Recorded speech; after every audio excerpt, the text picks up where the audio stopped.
चावल भूल गए तो आपके मन में आ जाता है कि मैंने चावल नहीं चढ़ाया। बोला आता है कि नहीं आता? शास्त्र कहता है, अग्नि पुराण में स्पष्ट किया गया, कितना भी पूजन का सामान बाजार से लिया आओ और कितनी भी अच्छी पूजन की थाली जमा लो, अच्छे से अच्छा विद्वान भी पूजन की संपूर्ण सामग्री पूजन की थाली में रख ले, विद्वान से विद्वान ब्राह्मण जन हो, चाहे पूजन करने वाला एक साधारण सा मानव क्यों ना हो, वो पूजन की थाली में संपूर्ण सामग्री जमा ले तो भी पूजन की सामग्री में पूजन करते समय कुछ ना कुछ रह ही जाता है, रह ही जाता है। अच्छे से अच्छा विद्वान भी पूजन की सामग्री में थोड़ा ना थोड़ा रह गया। अब मन में भ्रम उत्पन्न हो गया कि ये पूजन की सामग्री में क्यों रह गया, मेरे को ये चाहिए था, ये तो रह गया, मैंने तो ये चढ़ाने के लिए लाना था, मैं तो ये भूल गई। उसका कारण क्या है? हमें लगता है कि त्रुटि हो गई, हमें लगता है कि गलती हो गई, पर शंकर भगवान से कोई पूछे, शिव के भगत से कोई पूछे कि पूजन की थाली में पहले के समय में लोग पूजन करने जाते थे तो क्या पूजन की सामग्री में साहित्य कम रह जाता था? हाँ, उसका कारण क्या था? भगवान कहते हैं कारण केवल एक है, मैं खुद पूजन की थाली में, भगवान विष्णु ने संकल्प लिया था कि 108 कमल के पुष्प भगवान शंकर को समर्पित करूंगा। पहले कथा में वर्णन किया, 108 कमल के पुष्प भगवान को दूंगा। जब आखिरी दिन महीने का पूर्ण होने जा रहा था, श्रावण के महीने का, भगवान ने एक पुष्प को निकाल लिया, उसमें पूजन की थाली में एक फूल कम कर दिया। अब आपको लगे, परिवार को लगे, कुटुंब को लगे, किसी को लगे,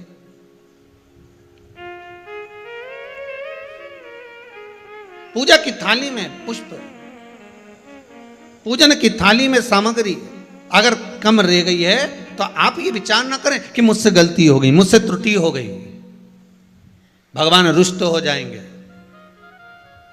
भगवान अपने भक्त से कभी रुष्ट नहीं होता साहब। ये दुनिया के लोग कहते हैं कि अगर पूजन नहीं करेंगे, हमने ये ऐसा नहीं करेंगे तो रुष्ट हो। नहीं नहीं नहीं, भगवान रुष्ट नहीं होता, भगवान कभी रुष्ट नहीं होता अपने भक्त से। पूजा की थाली में सामग्री नहीं है, उसका कारण क्या है? भगवान शंकर की कथा कहती है, जिस दिन पूजन करने बैठे जान कर कोई सामग्री मत छोड़ कर जाना, नहीं तो तुम लोग हंसी खेल में कि चलो ये मत ले जाओ, नहीं, आप पूरी सामग्री जमा, और कोई सामग्री आप भूल गए हो तो समझ लेना कि भगवान आपके दरवाजे पर आने के लिए बेकरार हैं, भगवान आपके दरवाजे पर आना चाहते हैं। अगर कोई सामग्री छूट गई है, कोई सामग्री रह गई है, जान कर हमको नहीं, जैसे श्रीफल, नरियल जो हम भगवान के मंदिर में तोड़ते हैं, फोड़ते हैं, माता जी के सामने हमने नरियल फोड़ा, नरियल अच्छा निकल गया, भगवान ने स्वीकार करा ना करा। अगर नरियल अच्छा निकल गया तो आपने थोड़ी सी चिटक निकाल कर भगवान को चढ़ाई, बाकी का सब घर ले जाके चक्कू से निकाल निकाल के सब खा गए। और मान लो वही नरियल जो आपने भगवान को चढ़ाया, फोड़ा, और वह अंदर से खराब निकल गया, तो भगवान ने स्वीकार करा कि नहीं करा? शिव महापुराण की कथा कहती है, जो नरियल अंदर से बेकार निकल गया वो भगवान ने पूर्ण स्वीकार कर लिया, क्योंकि भगवान को मालूम है कि ये सड़ा हुआ नरियल तो चक्कू से निकाल के नहीं खाएगी, जब परिक्रमा लगाएगी तो मंदिर के पीछे पटक जाएगी। भगवान को मालूम है इस चीज का, भगवान को इस चीज का ध्यान है कि ये मंदिर के पीछे पटकेगी। अब भगवान यही कह रहे हैं। अब हमको लगा कि भगवान जो सड़ा नरियल है वो स्वीकार कर लिया, तो क्या आप मंदिर जाते समय दुकान पे से सड़ा नरियल लेके जाओगे क्या? अरे बोलो तो, आप तो अच्छा बजा कर, पानी देख कर, खूब बजा बुझू के देख कर लेकर जाओ कि नरियल अच्छा होना चाहिए। आगे भगवान उसको कैसे स्वीकार कर रहा है, भगवान कैसे उसको प्राप्त कर रहा है, ये उसके ऊपर। आप तो श्रेष्ठ लेकर जाइए, आप तो पूरी पूजा की थाली को लगाकर, पूरी पूजा की थाली को जमा कर, पूजन का साहित्य रखकर, पूजन की सामग्री को संपूर्ण जमा कर लेकर आप जाइए। कोई सामग्री रह जाए तो आप मन में उसके लिए खेद उत्पन्न ना करें, आप तो ये सोचें कि भगवान उसको स्वीकार कर रहा है और भगवान का मन है आज मेरे घर आने का। आज भगवान चाहता है कि मैं अपने तेरे घर पर चलूं।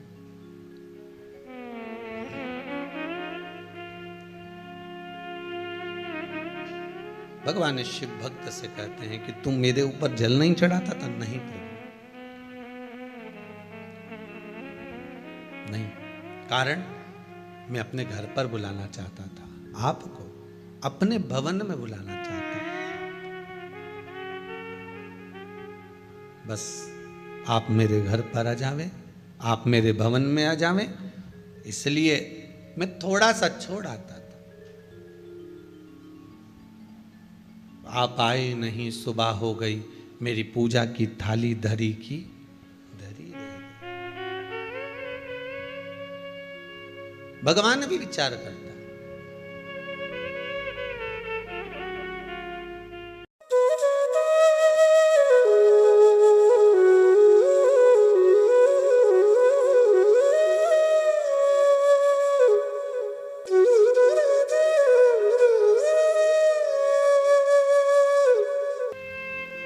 तन, मन और धन, ये तीन कांटे हैं हमारे जीवन में भी। सबसे रफ्तार में चलने वाला मन का कांटा है। काय का कांटा है? मन का। मन का कांटा इतना रफ्तार में चलता है कि बेटा यहाँ है, पहुँच तुरंत जाता है। आप जहाँ से आए होगे या आप जहाँ बैठकर आस्था चैनल पर या फेसबुक यूट्यूब पर कथा श्रवण कर रहे होगे, आपका ये मन का कांटा उस समय पर जब आप कथा सुन रहे होगे तो ये विश्वास है कि वो मन का कांटा थोड़ी देर कुबेरेश्वर धाम पहुंच गया होगा। और जो कुबेरेश्वर धाम में बैठे होंगे, इनका मन का कांटा थोड़ी थोड़ी देर में घर पहुंच जाता होगा। दूध रख कर आई थी, कहीं बहू चाय बना के नहीं पी जाए, शाम को जाऊंगी तो मिलेगा कि नहीं मिलेगा पता नहीं है। ये मन का कांटा है, बहुत तीव्र दौड़ता है और इतना तीव्र दौड़ता है कि इस मन के कांटे को साधना कठिन हो जाता है।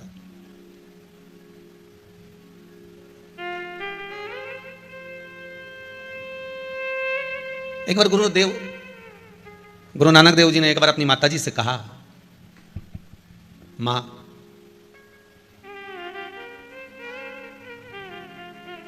तो मुझे कहती है कि एक जगह पर स्थिर क्यों नहीं बैठता, एक जगह शांत क्यों नहीं बैठता। गुरुदेव ने कहा, गुरु नानक देव जी ने कहा कि मां, ये मन का जो कांटा है ना, बड़ा विचित्र कांटा है। मन बड़ा चंचल है, कैसे तेरा भजन करूं, जितना इसे समझाऊं उतना ही मचल जाता है। ये मन का जो कांटा है ना माँ, ये एक जगह टिकता भी नहीं है और बड़ा जल्दी जल्दी चलता है। थोड़ी देर यहां पर है, थोड़ी देर गायब हो जाता है, फिर थोड़ी देर रहता है, फिर थोड़ी देर में गायब हो जाता है। बड़ा विचित्र कांटा, बड़ा विचित्र।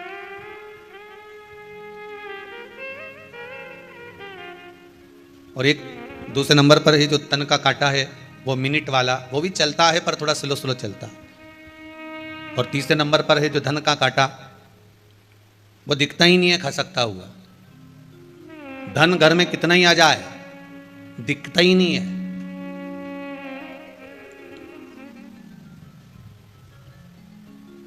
गुरुदेव, मेरा पति कमाता बहुत है पर घर में दिखे ही नहीं, कहां चले जाता है, पैसा कहां गया नजर ही नहीं आता। कुछ समझ में नहीं आता कि पैसा गया कहां, धन गया कहां, संपदा गई कहां, दौलत गई कहां, कहां रखिया इसको, कहां रख दिया इसको। वो धन का कांटा नजर ही नहीं आ रहा।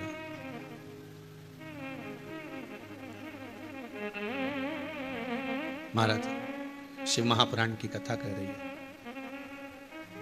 शंकर की कथा कह रही है। धन का जो कांटा है एक खसकता बड़ा धीमे धीमे, पर धन का कांटा जब खसकता है तो फिर घंटों को बदल देता है। उसी तरह घड़ी, पल, समय, ये घंटा का जो कांटा है घंटों वाला, ये बदल देता है। शिव महापुराण की कथा में पहले भी कहा था, जब आपका समय बेकार हो, समय ठीक ना चल रहा हो, आपको ऐसा महसूस हो रहा हो कि ये समय ठीक नहीं है, उस समय पर दो कार्य जरूर करिएगा। एक भगवान का भजन जरूर करना और दूसरा है कर्म जरूर करना।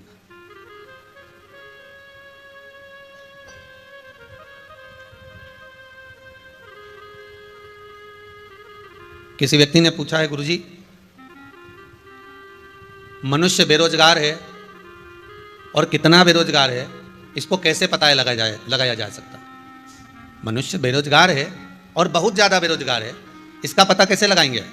तो हमने कहा कि मोबाइल में 1.5 GB डाटा होता है, वो कम पड़ जाए जिस दिन समझ लेना कि तुम पूरे बेरोजगार हो गए। तो मोबाइल में 1.5 GB डाटा चला चला कर फेसबुक, यूट्यूब, इंस्टाग्राम, व्हाट्सएप चला चला चला चला शाम होते होते 4 बजे 3 बजे ही डाटा पूरा ख़त्म हो जाए तो समझ लेना कि तुम पक्के, समझ गए? अरे बोलो तो जम के। कोई काम नहीं है, केवल वह खोलना है, व्हाट्सएप चलाना है, फेसबुक चलाना है और लोगों को मैसेज भेजना और उनके मैसेज दिन भर देखना। फिर क्या करा जाए? अगर व्यक्ति बेरोजगार है तो उसको रोजगार की जरूरत है, तो रोजगार कैसे मिलेगा? आपको पहले भी कथा में कहा, माला माल बनने का सबसे पहला शब्द है माला। आप जितनी माला को पकड़ कर रखोगे तो माल आने का मार्ग सुलभ हो जाएगा।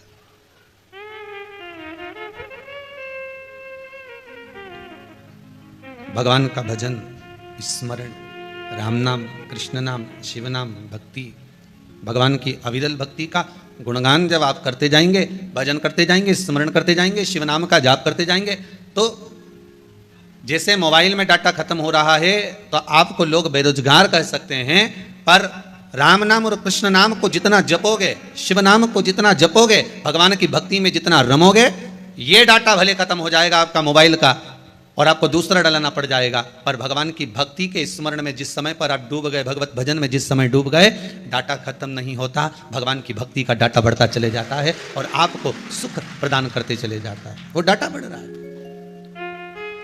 अविरल भक्ति।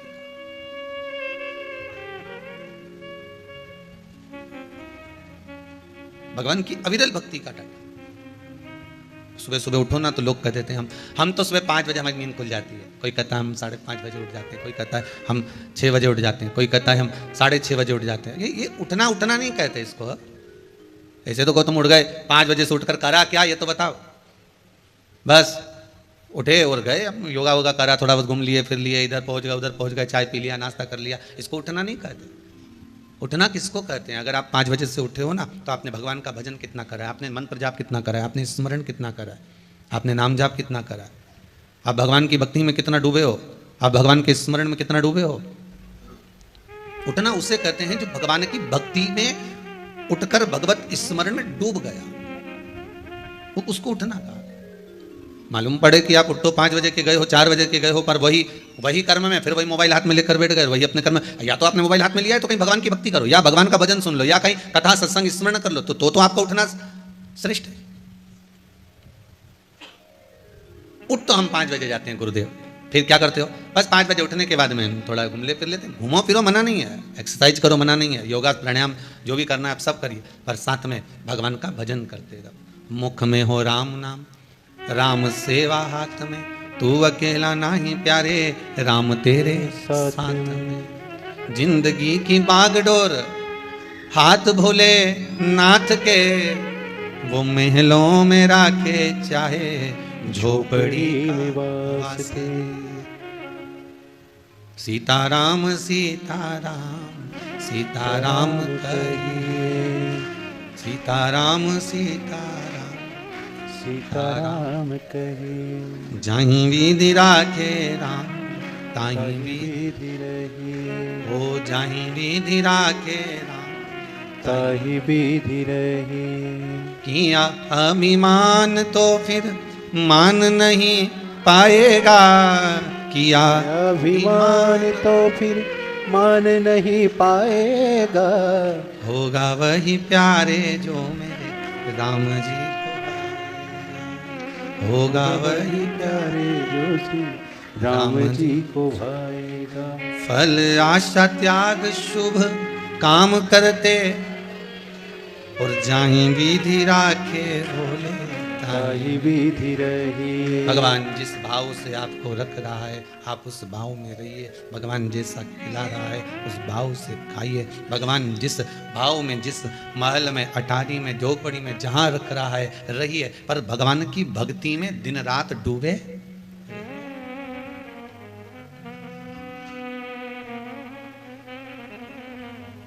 किसी ने बहुत सुंदर कहा है,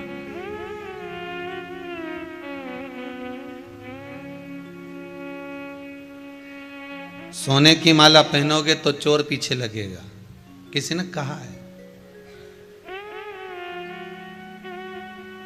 सोने की माला पहनोगे तो चोर पीछे लगेगा। मत पहनो, जूता की पहन लो।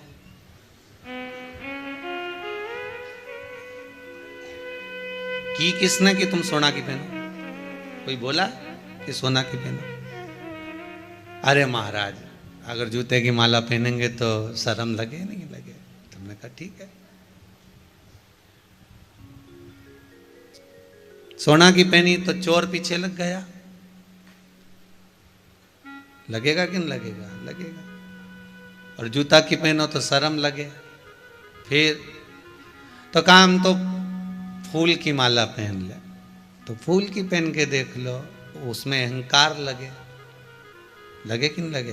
किसी व्यक्ति को एक माला पहना दो, एक माला के बाद उसके दो पहना दो, दो के बाद में उसके तीसरी माला पहना दो, तीसरी के बाद में चौथा आया, उसने माला पहना दी। वो ऐसा, वो तो थोड़ी देर में फट ही नहीं गया, ये तो पूरा फूल गया अहंकार में, अभिमान में फट गया। सोने की पहनी चोर लग गए पीछे, जूते की पहनी तो शर्म लग गई, और फूलों की पहनी तो जम के बोलो अहंकार लग गया। फिर तो कहा रुद्राक्ष की माला पहन लो, तुलसी की माला पहन लो। फिर उसमें चोर लगता है, इसमें मेरा भोलेनाथ पीछे लग जाता है, इसमें मेरा शंभू पीछे लग रहा है, फिर दूसरा नहीं लग रहा है, मेरा शंकर, मेरा ओघड़दानी, मेरा त्रिकालदर्शी, मेरा कैलाशी पीछे लग रहा है।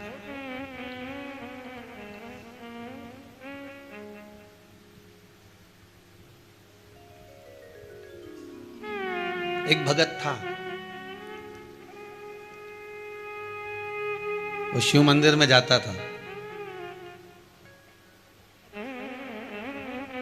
शंकर जी के मंदिर में जब भी जाता तो मंदिर में जाकर अलग जगा कर शंकर भगवान पर एक लोटा पानी भरकर शिव जी को चढ़ाकर आ जाता। अब वो भोलेनाथ जी को पानी कहाँ चढ़ाता था? जहां पर आपको पहले भी जल चढ़ाना बताया था ना, कि जहां गणेश जी का स्थान और कार्तिकेय का स्थान, वहां तो वो जल चढ़ा है। जहां पर पार्वती जी का स्थान, वहां भी वो जल चढ़ा, वहां पर भी वो जल चढ़ा रहा, पार्वती जी के स्थान पर भी वो जल चढ़ा रहा। और फिर सब जगह पर जल चढ़ाने के बाद में नंदीश्वर पर भी जल चढ़ा देता है, और जल चढ़ाने के बाद वो जो शिवलिंग होता है ना, उसके ऊपर जल चढ़ा के ही नहीं आता। अब आप कहोगे गुरुजी जब वो शंकर जी को जल चढ़ाता ही नहीं है, तो फिर आप कह रहे हो शंकर जी का भगत, तो वो शिव जी का भगत हुआ ही कैसे? जब वो जल चढ़ा ही नहीं रहा है, जल समर्पित ही नहीं कर रहा है भोलेनाथ जी पर, तो शंकर का भगत कैसे हो सकता है? शिव का भगत कैसे हो सकता है?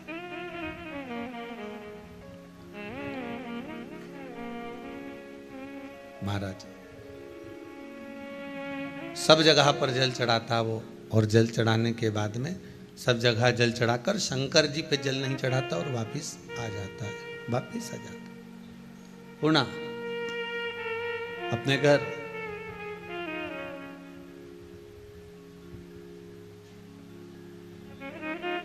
तुम सब पंगत में भोजन करने बैठो, गुलाब जामुन देने वाला आया, ने तुम्हारे बाजू में दे गया, इसके भी दे गया, उधर भैरू बैठा था ना, उसके भी दे दी, आगे भी दे गया, और तुम्हारे को गुलाब जामुन नहीं देकर गया, तो तुम क्या करोगे? बोलो जाओ। अब तुम पहले दो एक बार तो देखोगे कि इसकी पत्तल पे भी है, इसकी पत्तल पे भी, बस अपने को गुलाब जामुन नहीं दी, या तो ये अपना दुश्मन है, या फिर ये अपने को भूल गया। फिर याद दिलाने के लिए क्या करोगे? जैसे वो एक पंडित जी भोजन करने के लिए गए एक माता जी के यहाँ पर, और माता जी पापड़ देना भूल गई। तो पापड़ देना भूल गई तो पंडित जी से बात कर रही थी, तो पंडित जी ने बात ही बात में कह दिया, आज तो आने में बड़ी देर हो गई माता जी, आपको मालूम है? अरे हाँ महाराज, मैं तो पूछने भूल गई, तुम इतनी लेट क्यों आए? अरे अम्मा क्या बताएं, जब मैं आ रहा था रास्ते में इतना लंबा सांप आया, यहाँ से वो पापड़ रखा है ना, वहां तक का सांप आ गया बीच में। अब जो सांप बीच में आया तो मेरे को तो बड़ा डर लगे, बहुत भय लगे। फिर अम्मा जी को याद आया, महाराज पापड़ रह गए, मैं अब भी लेके आई, और अम्मा पापड़ ले। अब यहाँ गुलाब जामुन कोई फूल भूल जाए तुम्हारी पंगत में तो तुम क्या कर सकते हो?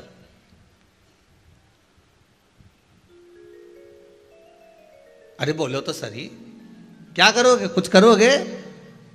बस इतना जरूर कर सकते हो कि अगली बार आएगा तो देकर जाएगा, बाट जोगे, इंतजार करोगे, प्रतीक्षा करोगे। अब तुम्हें इंतजार किसका है? पूड़ी का इतना इंतजार नहीं है, खोबरा पाक का भी नहीं है, सब्जी का भी नहीं है, पर वो जो नहीं है ना पत्तल में, उस गुलाब जामुन का इंतजार है कि ये गुलाब जामुन आए और मैं इसको खाऊं। और मालूम पड़े फिर वो आया,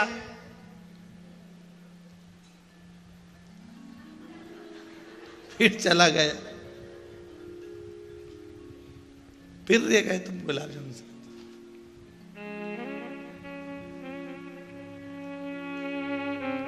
अब तो तुम रुकोगे क्या? फिर तो कह दोगे, ए भैया, ए इधर आओ, क्या है? दो रखो। उसने कहा दो क्यों? पिछली बार भी भूल गए थे, अब की बार भी भूल गए, रखो दो।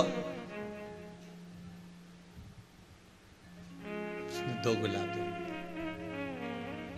शिव का एक भगत ऐसा था, शंकर जी के मंदिर में जाता था, गणेश जी के जल चढ़ा दे, पार्वती के चढ़ा दे, कार्तिकेय के चढ़ा दे, और शंकर जी के चढ़ाता ही नहीं, नंदी के नवा के वापिस आ जाता।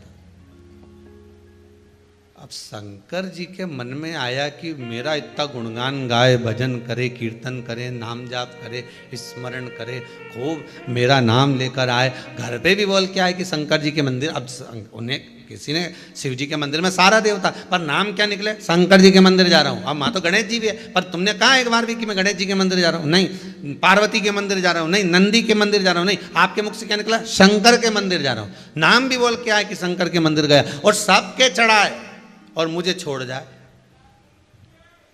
अब मुझे छोड़कर जा रहा है, करा क्या जाए, क्या बोला जाए? अब भगत रोज घर चले जा, रोज।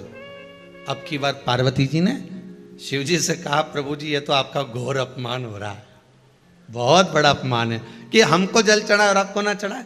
शंकर जी समझ गए कि ये तो अपमान वाली बात है कि मेरे को जल नहीं चढ़ रहा और सबको चढ़ा रहा है। तो पार्वती जी ने कहा, जरूर तुमने इसकी कोई मनोकामना पूरी नहीं करी होगी, इसलिए वो रह गया होगा, इसलिए आपसे थोड़ा चिढ़ गया, इसलिए जल नहीं चढ़ा रहा। शंकर भगवान ने नंदी को बुलाया, नंदी को बुलाकर कहा, बता इसकी समस्या क्या है, इसकी परेशानी क्या है, इसको कष्ट क्या है, बोल जल्दी से। नंदी ने कहा, महाराज जी कोई कष्ट नहीं है, कोई कष्ट नहीं। ये पार्वती को जल चढ़ा के जाता था, पार्वती मैया ने सब कुछ दे दिया। गणेश जी को चढ़ाया, गणेश जी ने सब कुछ दे दिया। अच्छा, फिर मुझे जल क्यों नहीं चढ़ाता? नंदी बोले, ये तो मुझे नहीं मालूम, मुझे ज्ञात नहीं कि जल क्यों नहीं चढ़ाता। शंकर भगवान बोले, आज शाम के समय पर अपन दोनों इसी के घर जाएंगे, ठीक है? अपन इसी के घर पहुंचेंगे। अब बाबा कृपा करे, शाम का समय था, और शाम के समय पर देवाधिदेव महादेव नंदी पर बैठकर पार्वती जी को लेकर इसी भगत के घर पहुंच गए। और भगत के घर पर पहुंचते से ही बाबा देवाधिदेव महादेव ने आवाज लगाई। जैसी आवाज लगाई, भगत निकलकर बाहर आया, और बाहर आते से बोला, प्रभु आप पधारे हो, आप मेरे घर पर आए हो?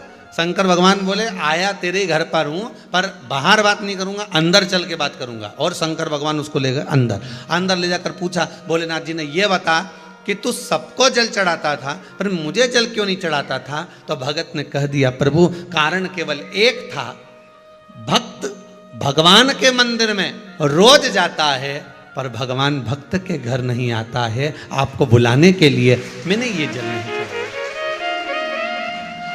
केवल आपको बुलाना था, मेरे दरवाजे तक मुझे लेकर आना था।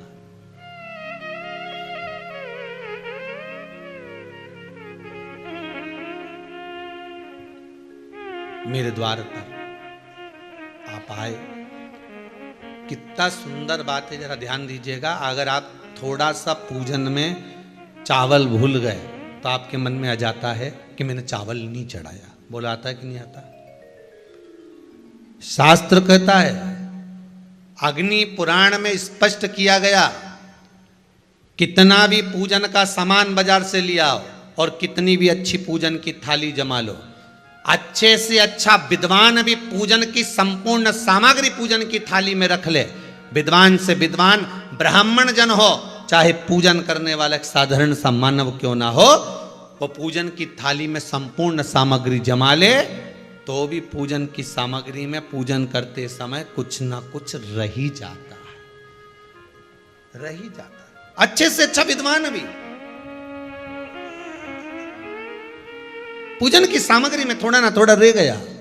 अब मन में भ्रम उत्पन्न हो गया कि ये पूजन की सामग्री में क्यों रह गया, मेरे को ये चाहिए था, ये तो रह ही गया, मैंने तो ये चढ़ाने के लाना था, मैं तो ये भूल गई। उसका कारण क्या है? हमें लगता है कि त्रुटि हो गई, हमें लगता है कि गलती हो गई, पर शंकर भगवान से कोई पूछे, शिव के भगत से कोई पूछे कि पूजन की थाली में पहले के समय में लोग पूजन करने जाते थे तो क्या पूजन की सामग्री में साहित्य कम रह जाता था? हाँ, उसका कारण क्या था? भगवान कहते हैं कारण केवल एक है, मैं खुद पूजन की थाली में, भगवान विष्णु ने संकल्प लिया था कि 108 कमल के पुष्प भगवान शंकर को समर्पित करूंगा। पहले कथा में वर्णन किया, 108 कमल के पुष्प भगवान को दूंगा। जब आखिरी दिन महीने का पूर्ण होने जा रहा था, श्रावण के महीने का, भगवान ने एक पुष्प को निकाल लिया, उसमें पूजन की थाली में एक फूल कम कर दिया। अब आपको लगे, परिवार को लगे, कुटुंब को लगे, किसी को लगे,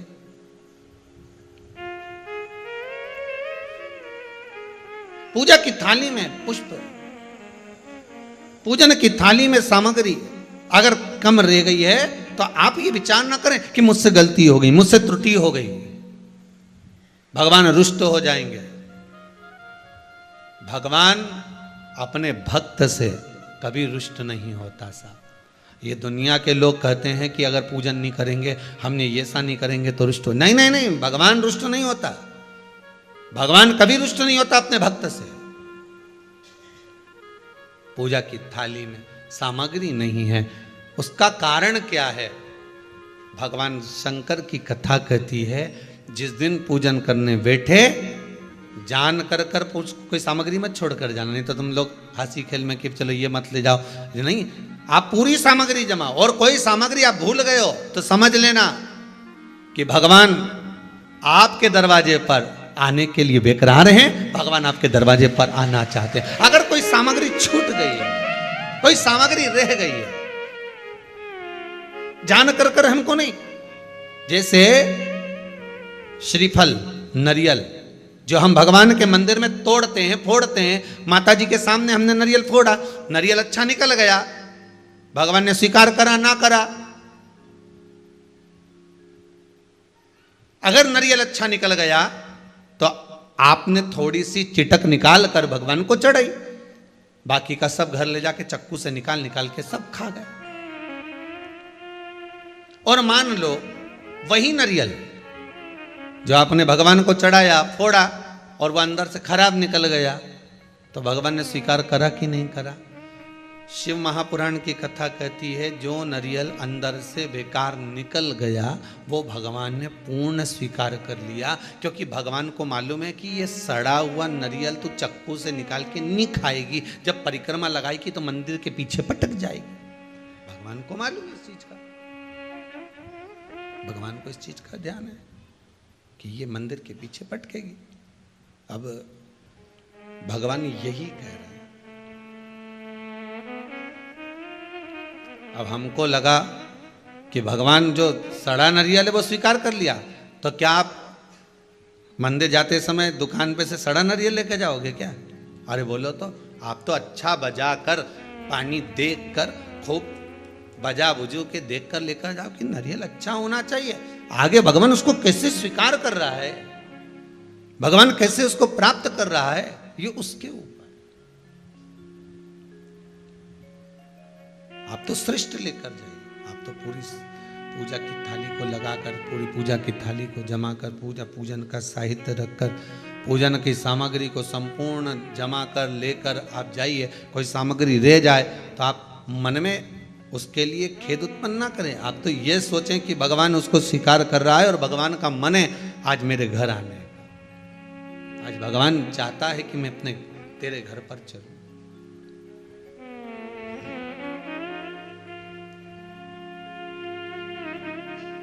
भगवान शिव भक्त से कहते हैं कि तुम मेरे ऊपर जल नहीं चढ़ाता था? नहीं प्रभु, नहीं। कारण मैं अपने घर पर बुलाना चाहता था, आपको अपने भवन में बुलाना चाहता था।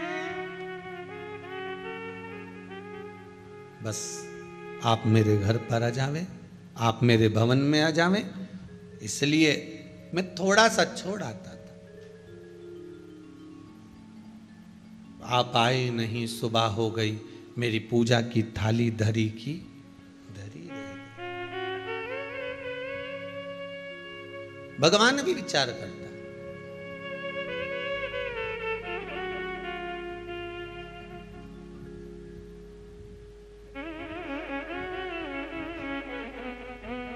गंदे कपड़े पहनकर आप में से कितने लोग हैं जो किसी के यहां शादी में जाते होंगे? फटे कपड़े, गंदे कपड़े पहनकर आप बाजार नहीं जाते? गंदे कपड़े पहनकर आप शादी विवाह में नहीं जाते? गंदे कपड़े पहनकर आप मंदिर देवालय नहीं जाते? तो शिव महापुराण की कथा यही तो कहती है कि हृदय को गंदा रखकर हम उस परमात्मा के द्वार पर कैसे जाएंगे।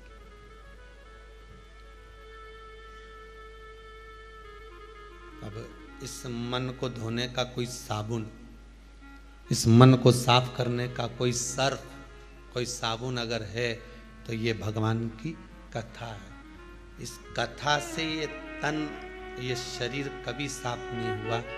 कथा से जब भी कुछ साफ हुआ तो केवल मन साफ, केवल मन के सिवा कुछ नहीं।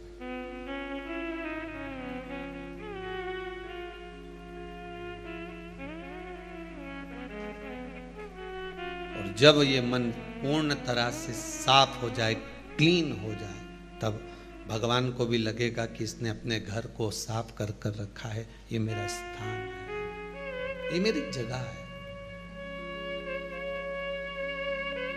ये मन, ये चित्त, ये बुद्धि, ये मेरा स्थान है। भगवान का सबसे श्रेष्ठ कर कोई स्थान तो ये मन, ये चित्त, ये बुद्धि, ये विवेक, ये हमारे दृष्टि, ये हमारे भाव, ये भगवान का सर्वाधिक सुंदर स्थान, सर्वाधिक सुंदर।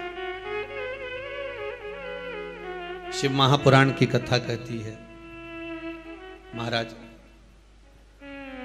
पूर्णिमा का जो चंद्र है वो विशाल काय है, और उस चंद्र की पूर्णता में हमारी अभिलाषाएं भी पूर्ण हो। आप आस्था चैनल के माध्यम से जितने लोग कथा सुन रहे हैं, फेसबुक यूट्यूब पर जितने कथा सुन रहे हैं, और कुबेरेश्वर धाम में जितने कथा सुन रहे हैं, आप में से कितने लोग हैं जो पूर्णिमा का व्रत करते हैं? जो माताएं करती हो जरा हाथ उठाइए। पूर्णिमा का व्रत जो करती है, करते हो ना आप लोग? रखिए हाथ।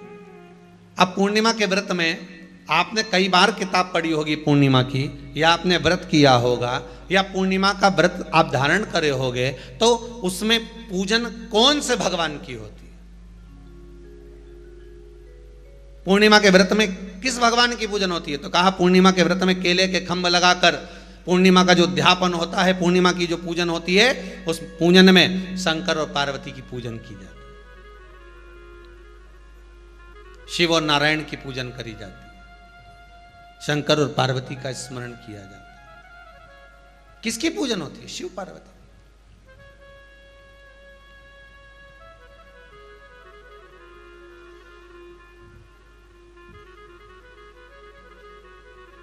क्यों शंकर और पार्वती का पूजन क्यों करा जाता है पूर्णिमा के व्रत में? क्योंकि शिव और माता पार्वती ही केवल एक ऐसे हैं जिन्होंने अपूर्ण लक्ष्मी को भी पूर्ण बना दिया था। किसको पूर्ण बनाया है? लक्ष्मी। शरद पूर्णिमा के दिन अगर आप शंकर भगवान को एक लोटा पानी अगर शिव को समर्पित कर रहे हो, श्वेत पुष्प को रख कर शंकर जी के ऊपर सफेद फूल को चढ़ाकर अगर एक लोटा जल भी एक पात्र जल भी शंकर को समर्पित कर रहे हो, तो ये लक्ष्मी के लिए ही तो कर रहे हो। और कौन सी लक्ष्मी? पूर्ण लक्ष्मी, पूर्ण लक्ष्मी। आपको पहले भी कथा में कहा, एक बार भगवान विष्णु के सामने लक्ष्मी मैया ने बहुत तेज स्वर में कह दिया था, नारायण, दुनिया के लोग आपका नाम जपते हैं, दुनिया के लोग नारायण नारायण कहते हैं, दुनिया के लोग आपका भजन करते हैं, पर सत्य मायने में कहूं ना तो मेरे बिना दुनिया के लोगों की नहीं चल सकती, मेरे बिना दुनिया नहीं चल सकती, संसार मेरे बिना नहीं चल सकता। भगवान विष्णु ने कहा, ये तो गलत है लक्ष्मी आपका कहना। एक दिन लक्ष्मी को अहंकार आ गया, अहंकार के संबोधन जब माता लक्ष्मी करने लगी तो भगवान, उसी समय पर भगवान विष्णु को क्रोध आ गया और भगवान विष्णु ने कह दिया, लक्ष्मी तू इतनी बड़ी बड़ी बात कहती है कि तेरे बिना नहीं रह सकती संसार। मैं तुझे कहता हूं लक्ष्मी, तू अपूर्ण है, तू अपूर्ण है, तू पूर्ण कब हो गई?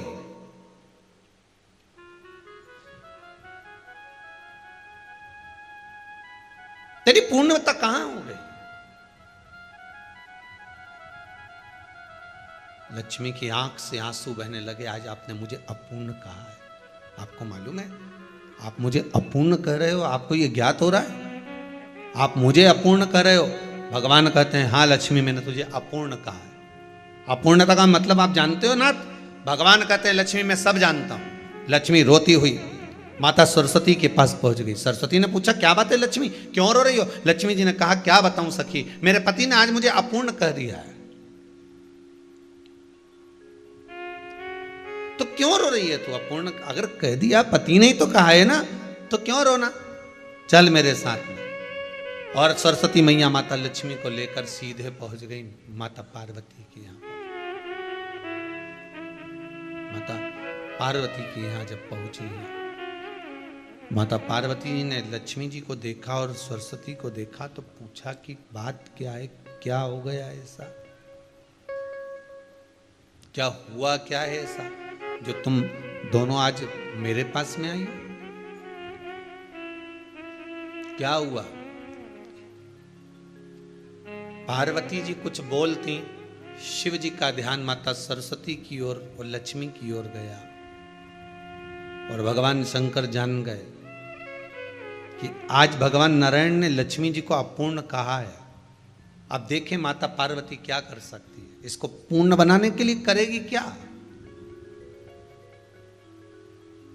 क्या हुआ? माता सरस्वती जी बोली, लक्ष्मी को अपूर्ण कह दिया। अपूर्ण कह दिया? हाँ, तो क्या सोचना उसके लिए, इसको मैं अभी पूर्ण बना देती हूं। माता जगत जननी पार्वती ने गोदी में विराजमान गणेश जी को उठाया और उठाकर लक्ष्मी जी की गोद में दे दिया। ले लक्ष्मी, आज से तू पूर्ण हो गई। लक्ष्मी, आज से तू पूर्ण है। गोदी में जब तक संतान नहीं है तो नारी को लोग अपूर्ण समझते हैं, पर माता पार्वती जी ने संपूर्ण ब्रह्मांड में एक सिद्धता प्रदान कर दी कि अपने गोदी के लाल को, अपने गोदी के पुत्र को माता ने लक्ष्मी की गोद में देकर लक्ष्मी को पूर्ण बना दिया। वो दिन कौन सा था? यही शरद पूर्णिमा का दिन था। कौन सा दिन? आवाज पकड़ लो। यही शरद पूर्णिमा का दिन था। शरद पूर्णिमा का दिन लक्ष्मी को पूर्ण करने का दिन, पूर्ण करने का। केवल अमृत ही नहीं बरसता, शरद पूर्णिमा के दिन लक्ष्मी भी बरसती है। लक्ष्मी पूर्णिमा के कितने व्रत होते हैं? बोलते जाओ, जरा जल्दी जल्दी बोलो। पूर्णिमा के नारियों को, स्त्रियों को अखंड सौभाग्य के लिए, जो नारी वेधव्य नहीं होना चाहती है, उस नारी को पूर्णिमा के कितने व्रत करना चाहिए? जिस नारी के यहाँ संतान नहीं हो, औलाद नहीं हो, उसको पूर्णिमा के कितने व्रत करना चाहिए। जिस नारी का पुत्र पति बहुत बीमारी से ग्रसित हो, लग रहा हो कि ये मेरा बेटा बहुत बड़ी बीमारी में घिरा हुआ है, तो नारी को कितने व्रत करना चाहिए। स्वयं भगवान कृष्ण ने माता यशोदा को द्वापर में भी बताया है कि पूर्णिमा के 32 व्रत होते हैं। कितने व्रत होते हैं? 32।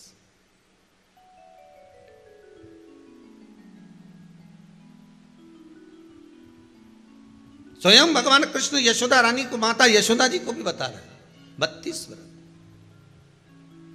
अब आपको किसी ने बता दिया होगा कि 8 कर लो, 7 कर लो, 6 कर लो, 12 कर लो, इसलिए आपने बोला कि 12 कर लीजिए, 32 कर लीजिए। अरे यहां तो द्वापर की कथा भी कहती है। यशोदा जी ने एक बार भगवान कृष्ण को रोक कर कह दिया, ए कन्हैया रुको। कन्हैया बोले, बोलो माँ क्या बात है। कन्हैया जरा रुकिए, इधर आओ जरा। भगवान कृष्ण आए। हाँ माँ बोलिए। किस जगह का प्रसंग है ये? जिस समय पर राधा रानी कुरुक्षेत्र में नंद बाबा और यशोदा जी को लेकर कुरुक्षेत्र के कुंड में, ब्रह्म सरोवर में स्नान कराने के लिए लेकर जाती हैं, ग्रहण का समय पर। और जब भगवान कृष्ण उस कुरुक्षेत्र के उस सरोवर में स्नान करने आते हैं, तब यशोदा जी ने अपने लाला से प्रश्न किया है, पूछा है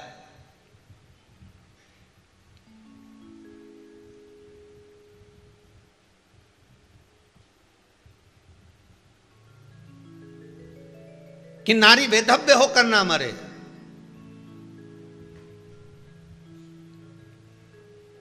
उसका पति कोई रोग से ग्रसित ना हो, उसका पुत्र किसी रोग में ना पड़े। अरे भाई कितना सुंदर संवाद लिखा है। अगर किसी माता का पुत्र मान लो किसी नशे में डूबा हुआ है, कोई नशा कर रहा है और गलत नशा है, आपको लग रहा है कि ये नशे में डूबा हुआ है, आपको लग रहा है कि ये गलत जगह पर डूब गया है, आपको लग रहा है कि मदिरापान में, मांसाहार में या अधिक गांजा आदि का जो भी नशे होते हैं, जितने भी नशे, उसमें डूब चुका है। और माँ उसको समझा रही है, तू नशे में मत डूब, तू इस काम को मत कर, तू ये गलत कर्म मत कर। माँ उसको समझा कर हार गई। तो मेरा माताओं से निवेदन है, आप उसको समझाना बंद कर दो, एक काम करना प्रारंभ कर दीजिए। हमें जो शिव महापुराण के माध्यम से शास्त्र कह रहा है कि आप 32 पूर्णिमा के व्रत प्रारंभ कर दो। उसमें करना क्या है आपको?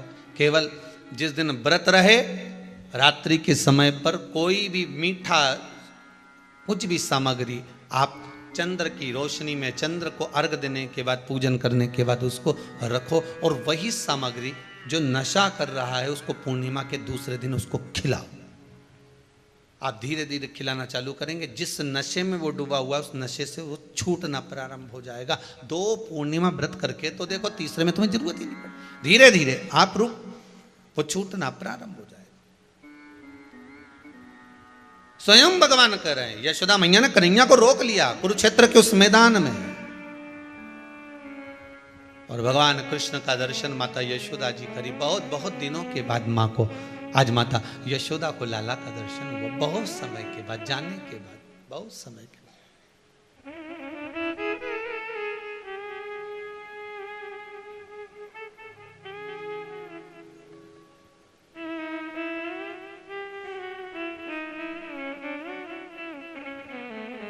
आज नयन में यशोदा जी के बड़ा भाव था। बचपन कन्हैया का ध्यान में आ रहा था, बचपन।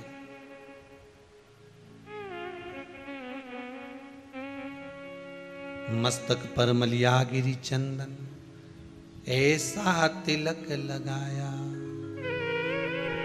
मोर मुकुट कानों में कुंडल, ऐसा मुकुट सजाया, महकता रहे दरबार सांवरे। आज यशोदा जी को लाला का वो बचपन याद आ रहा है, कुरुक्षेत्र की भूमि पर। तेरा किसने, भगवान कृष्ण से माता यशोदा जी ने पूछा, कन्हैया मान लो किसी नारी का पुत्र या पति रोग से ग्रसित हो,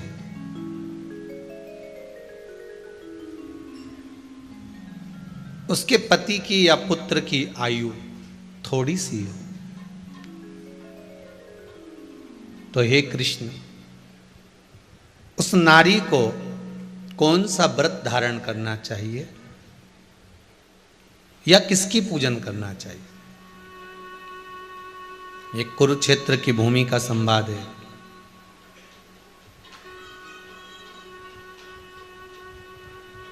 भगवान कह रहे हैं, मां अगर नारी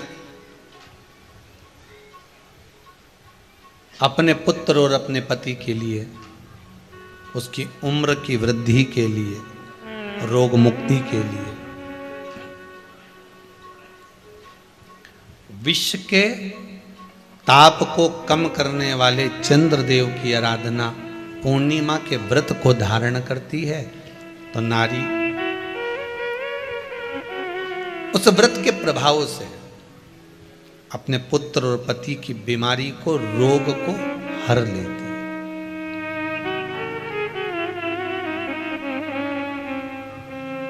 रोग का हरण कर लेती।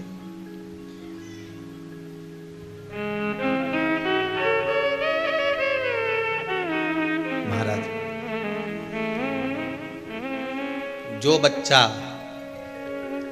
बुद्धि से विकलांग हो, विद्या में कमजोर हो, परीक्षा हॉल में पेपर देते समय भूल जाता हो,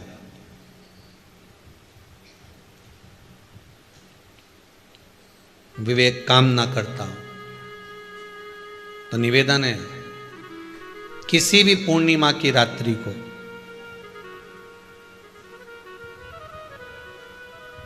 बारह बजे गाय के, गौ माता देसी गाय के जो 4 थन होते हैं, उन 4 थन में से जो आगे के थन होते हैं, 2 पीछे की ओर होते हैं, 2 आगे की ओर होते हैं, तो जो आगे के 2 थन हैं उस थन का दूध निकलवा लिया जाए और उस दूध का कोई भी मीठा पदार्थ बनाओ तो ठीक है, ना बनाओ तो उसी दूध में शक्कर मिलाकर पूर्णिमा की रात्रि को जो विवेक से कमजोर हो, बुद्धि से कमजोर हो, या याद करा हुआ सब भूल जाते हो, या आपके लिए भी है कोई चीज रखते हो भूल जाते हो, विवेक याद नहीं रहता, बुद्धि में इतना प्रबल बल नहीं आ पाता, याददाश्त कमजोर होती चली जा रही, तो किसी भी पूर्णिमा की रात्रि को 12 बजे गाय के आगे के 2 थन का दूध, उसमें कोई पदार्थ शक्कर गुड़ कुछ भी मिलाकर भगवान के चंद्रदेव की साक्षी में उसको पिला दिया जाए। महाराज बार बार पिलाने की जरूरत ही नहीं पड़ेगी, एक ही बार में काम कर जाएगा और विवेक पूर्ण तरह से कार्य करने लगेगा।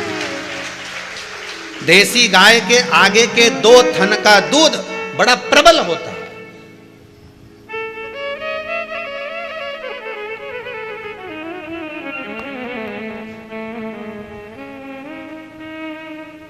पूर्णिमा की रात्रि को 12 बजे उसका प्रयोग किया जाए। आप उस दूध को निकाल लो शाम के समय, रात्रि के समय ग्वाले से कहकर जिसके यहाँ पर देसी गाय हो वहां निकलवा कर उसको रखा जाए, उसका पान करा जाए। महाराज रोग बीमारी में प्रबलता, तो मां यशोदा जी जग कल्याण के लिए पूछ रही है, संपूर्ण विश्व के कल्याण के लिए।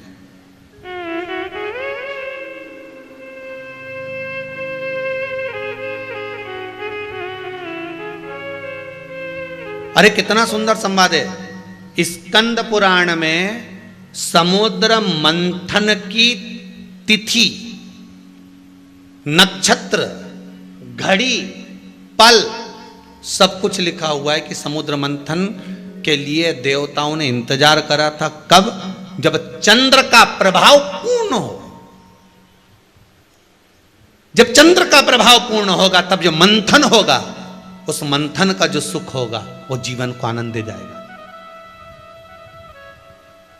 हो सकेगा तो कल की कथा में मंथन के लिए जो समय स्कंद पुराण में कहा गया कि ये समय में चंद्र प्रबल होगा, उस चंद्र की प्रबलता में मंथन का कार्य प्रारंभ करा जाए। देवता और राक्षस मिलकर मंथन करें। कल की कथा में वो समय भी बताएंगे कि स्कंद पुराण में ये जगह पर ये चीज लिखी है। क्यों इंतजार कर रहे हैं कि चंद्र प्रबल हो तब हो? क्यों भीष्म पितामह इंतजार करते हैं कि सूर्य उत्तरायण हो तब जाऊं?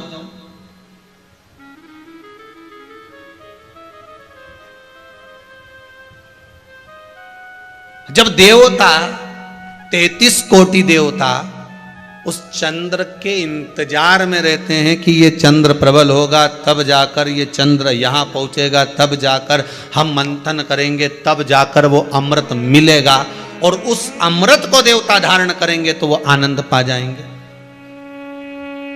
तो हम क्यों शरद पूर्णिमा छोड़ें? हम क्यों एक एक पूर्णिमा छोड़ें? एक एक पूर्णिमा के महत्व को जानिए। कोई पूर्णिमा साधारण नहीं है, कोई प्रदोष साधारण नहीं है, कोई शिवरात्रि साधारण नहीं है। 12 महीने शिवरात्रि पड़ती है, 12 महीने में प्रदोष पड़ते हैं, पर 12 महीने पड़ते हैं। हम उसका महत्व ही नहीं जान पाते।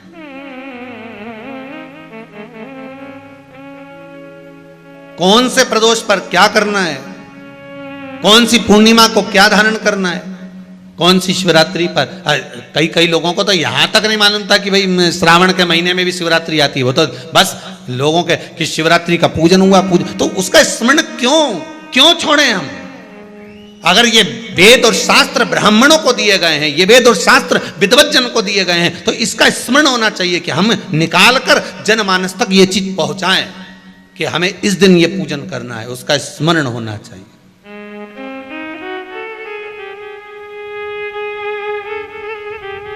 और वो सुख देने वाला।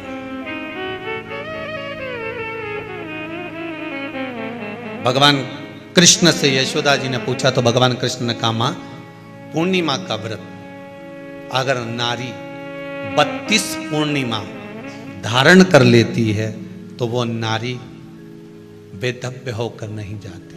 पर आप लोग व्रत जो करते हो ना, जो भी व्रत आप लोग उठाते हो, सोमवार का व्रत जैसे किसी माता जी ने उठा लिया और वो उठाने के बाद, हम तो शादी नहीं हुई थी ना जब भी सोमवार व्रत करते थे, अब शादी हो गई अभी भी हम सोमवार का व्रत कर रहे हैं, करे जा रहे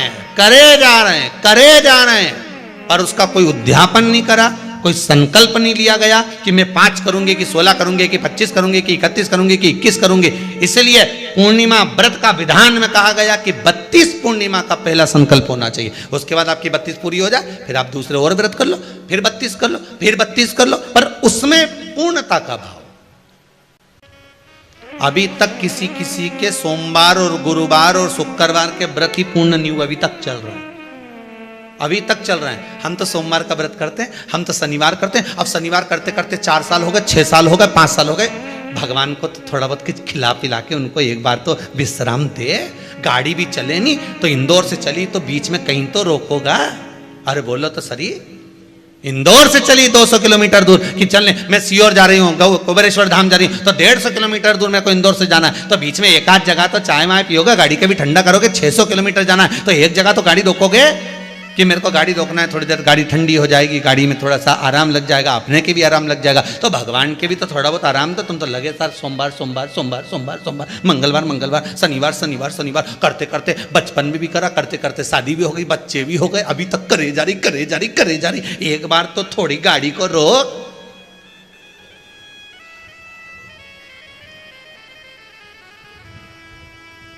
हम तो करे जा रहे हैं। भगवान भी मन में सोच रहा अब तो निपटेगी तभी छोड़ेगी, ये ऐसे मुझे छोड़ने वाली नहीं है, पकड़ के बैठी है।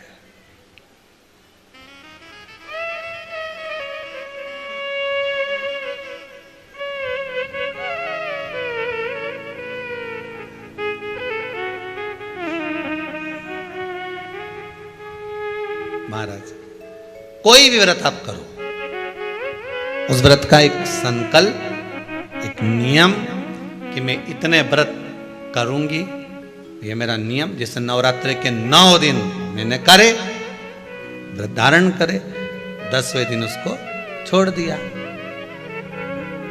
अब तुम तो सोच कर बैठी कि ये मैं 9 दिन धारण कर लूंगी ने, एक दिन बाद एकादशी पड़ रही है तो 10वें के दिन कौन छोड़े, दशहरे का भी व्रत ये भी कर लूँ, 11 भी पूरी कर लूँ, उसके बाद प्रदोष भी कर लूँ, और प्रदोष के बाद में मैं फिर जो द्वादशी पड़ी 12 पड़ी वो कर कुरा के इसके बाद ही छोड़ूंगी मैं तो व्रत। तो भगवान भी मन में सोच लिया है, एक को तो निपटा ले पहले, जो मामा जी आया है इनके अच्छे से खिला पिला ले, नवरात्रि में देवी जी आई हैं, पहले इनके 9 व्रत पूरे कर कर पहले इनको विदा कर ले, उसके बाद अगला व्रत कर लेना 11 का, एकादशी का। पर कई चतुर, कई विद्वान बस चालू हुए तो फिर सीधे पूर्णिमा तक ही रोकूंगी, अब तो करे जाऊंगी, करे जाऊंगी, करे जाऊंगी। थोड़ा सा जिस व्रत को उठाया गया, जिस व्रत का नियम लिया गया है, उस व्रत का प्रदान कर कर फिर उसको थोड़ा सा भाग प्रदान कर कर हमने ये व्रत पूर्ण कर लिए। भगवान हमारा ये व्रत आपकी कृपा से, हे विश्वनाथ, हे शंभु, हे त्रिकालदर्शी, हे कैलाशी, मेरी 26 एकादशी आज पूर्ण आपकी कृपा से हुई है, इसलिए मैं उद्यापन कर रही हूं, आपकी कृपा से कर रही हूं, उसके बाद फिर उठाऊंगी, फिर कर लूंगी, पर आज मैंने पूर्णता का भाव लिया।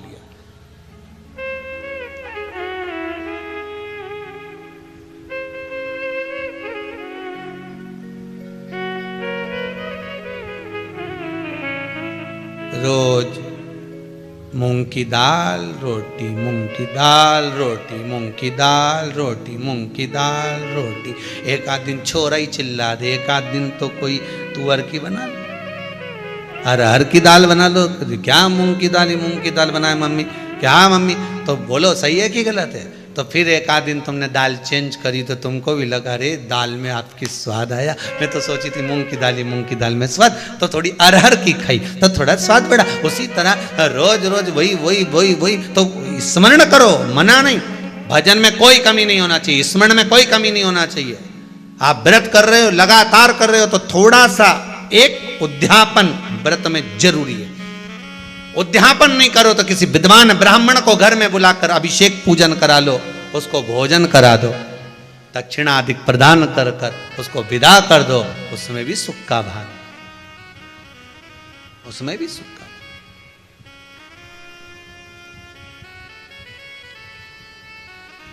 अब कितनी पूर्णिमा? जम के बोल दो, 32 पूर्णिमा। कौन कर रहे हैं? भगवान कृष्ण। किसको कर रहे हैं? माता यशोदा को।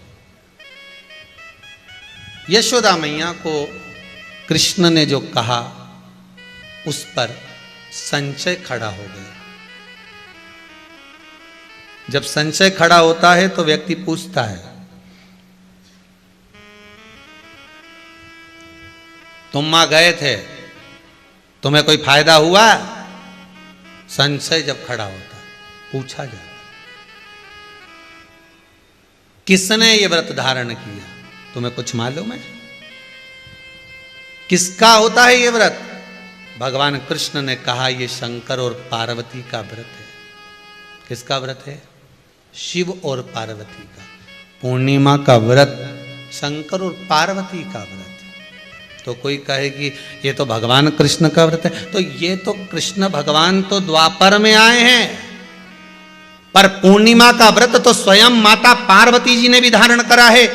जिस समय पर कार्तिकेय महाराज को गंगा मैया प्रकट कर रही थी और तारकासुर का जब संहार करना था, तब माता पार्वती ने शंकर जी से पूछा था कि तारकासुर को मारने के लिए आपके पुत्र की जरूरत है, आपका पुत्र प्रकट कैसे होगा? क्योंकि आप तब साधना में लगे रहते हो।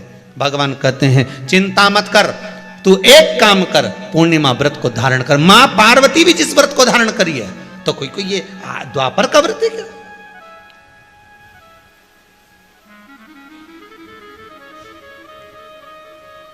सतयुग का व्रत है क्या?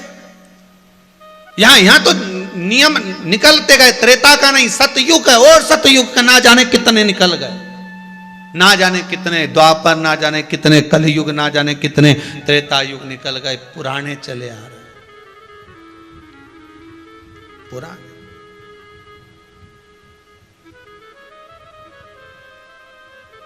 Old is gold. कितना ही नया नया फैशन लियाओ, पर पुराना पुराना ही होता है।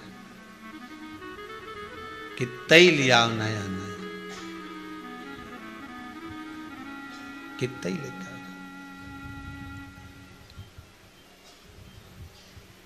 पुराना पुराना ही होता है।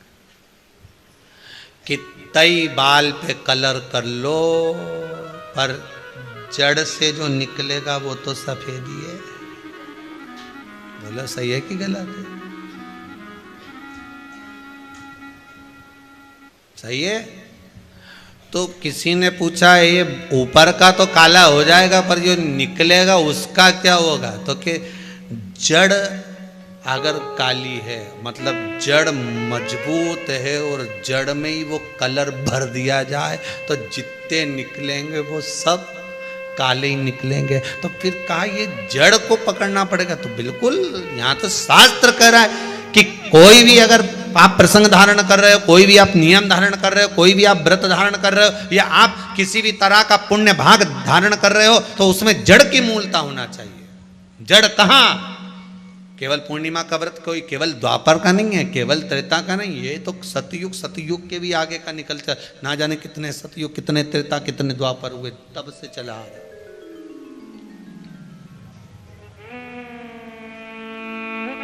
कितने महाराज धारण किया। कोई संवाद हो ऐसा? यशोदा मैया कर रही है भगवान कृष्ण से, कोई संवाद ऐसा हो, कोई संवाद।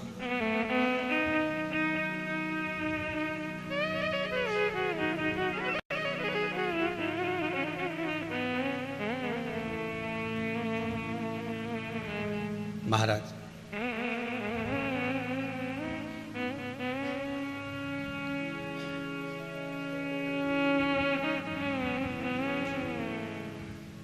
जिनके नयनों में नंबर बढ़ते चले जा रहे हो, चश्मा उतर नहीं रहा हो, दूर का नहीं दिखे, कहीं किसी को पास का नहीं दिखे, रहते हैं।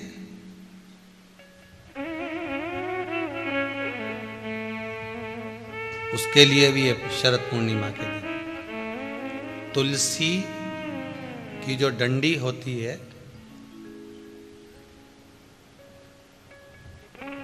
तुलसी जैसे बेलपत्र की जो ये डंडी है, ऐसे ही तुलसी का जो पत्ता होता है, उस पत्ते की जो डंडी होती है, उस डंडी को चंद्रमा को देखा जाता है। उस डंडी की जो कोर होती है, उस कोर को दृष्टि से मिलाया जाता है। शरद पूर्णिमा की रात्रि ठीक 12 बजे आप चंद्रमा की, जैसे चंद्रमा का भाग, उस चंद्रमा के भाग को आप उस डंडी के भाग से निहारने का प्रयास करिए। महाराज घर में आइए, घी का दिया लगाइए, उस घी के दीप को लगाने के बाद पूर्णिमा के दिन उस पर एक प्लेट थोड़ी तिरछी कर रख दो, जिससे उसकी कालोच, काई की, उस दीप की, घी के दीप की कालोच उस प्लेट पर आ जाए। थोड़ी सी कालोच ले लीजिए, 5-10 मिनट में आ जाएगी। उसको गाय के घी में मिलाकर आंखों में सुरमा लगाकर रात्रि को सो जाइए। 3 दिन बाद आप महसूस करेंगे कि नेत्र की ज्योति बढ़ना प्रारंभ हो रही है।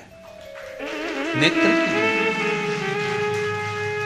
अब इस प्रयोग को करने में कोई धन लगा तुम्हारा? अरे बोलो तो सही।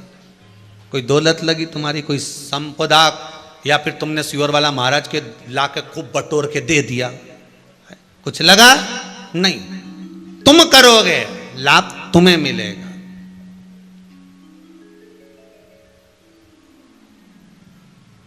ये वो टच पावर नहीं है जैसे पूजन में चलता है ना, कि पूजन में पति पूजन कर रहा है और पत्नी उसको टच करके बैठी हो, है मिल जाएगा। तो हम तो कई बार कथा में कहते हैं कि पति समोसा खा रहा है, उन्हें तू बढ़िया सिर पे पल्लू लेके टच करके बैठी रहे, मिल जाएगा। नहीं वो बफेट में खाना खाए रिसेप्शन में, काय को बेचारा जो जजमान है बेचारा, जो तुम्हारा बीआई जी है, उसका काय को नुकसान करो।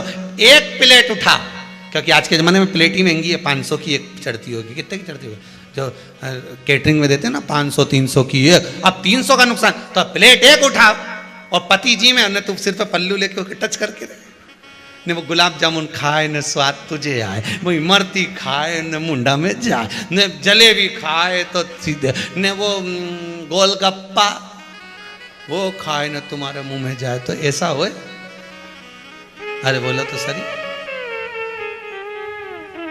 दवाई मरने के बाद खिलाई जाती है कि जीते जी खिलाई जाती है? हैं? जीते जी। और कोई कहे कि अब मर गया रे, अब इसको जरा डिस्पेरिन की गोली खिला दे, इसका सिर दुख रहा ला, इसका पेट दुख रहा होगा, इसको जरा कोई पुदीना की गोली खिला दे, दे जरा दे इसको खिला। दवाई जीते जी खिलाएं कि मरने के बाद खिलाएं?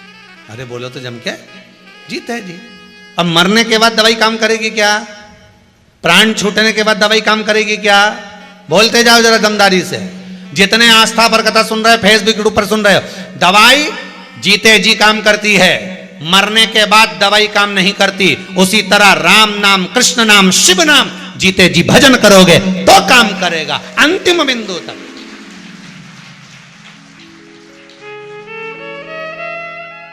मरने के बाद सोच रहे हैं मर गया, उसकी स्मृति में मैं सारे ब्राह्मणों का भोजन कराऊंगी।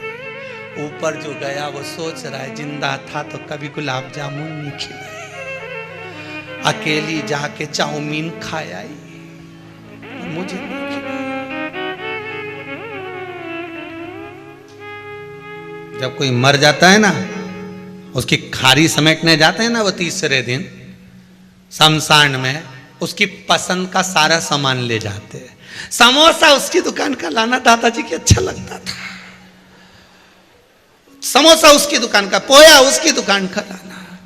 इमरती रख ली, हाँ दादाजी के हलवा अच्छा लगता था, रवा का बहू से के बना,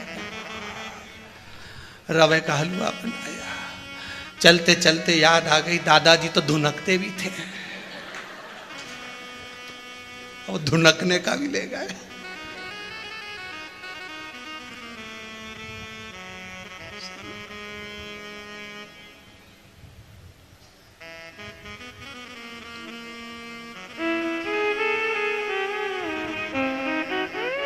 अब शमशान में पहुंचे ने एक व्यक्ति धुनक रिया था, तो पोते ने पिताजी से कहा दादाजी भरा गए इसमें।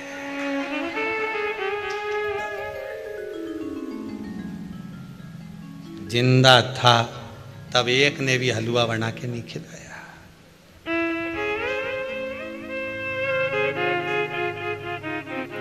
पूछा क्यों तुमने इसको हलवा नहीं खिलाया? आखिरी में तो नली डल गई थी तो केवल लिक्विड लिक्विड दे रहे थे। अच्छा, तो जब अच्छा था जब हलवा क्यों नहीं खिलाया?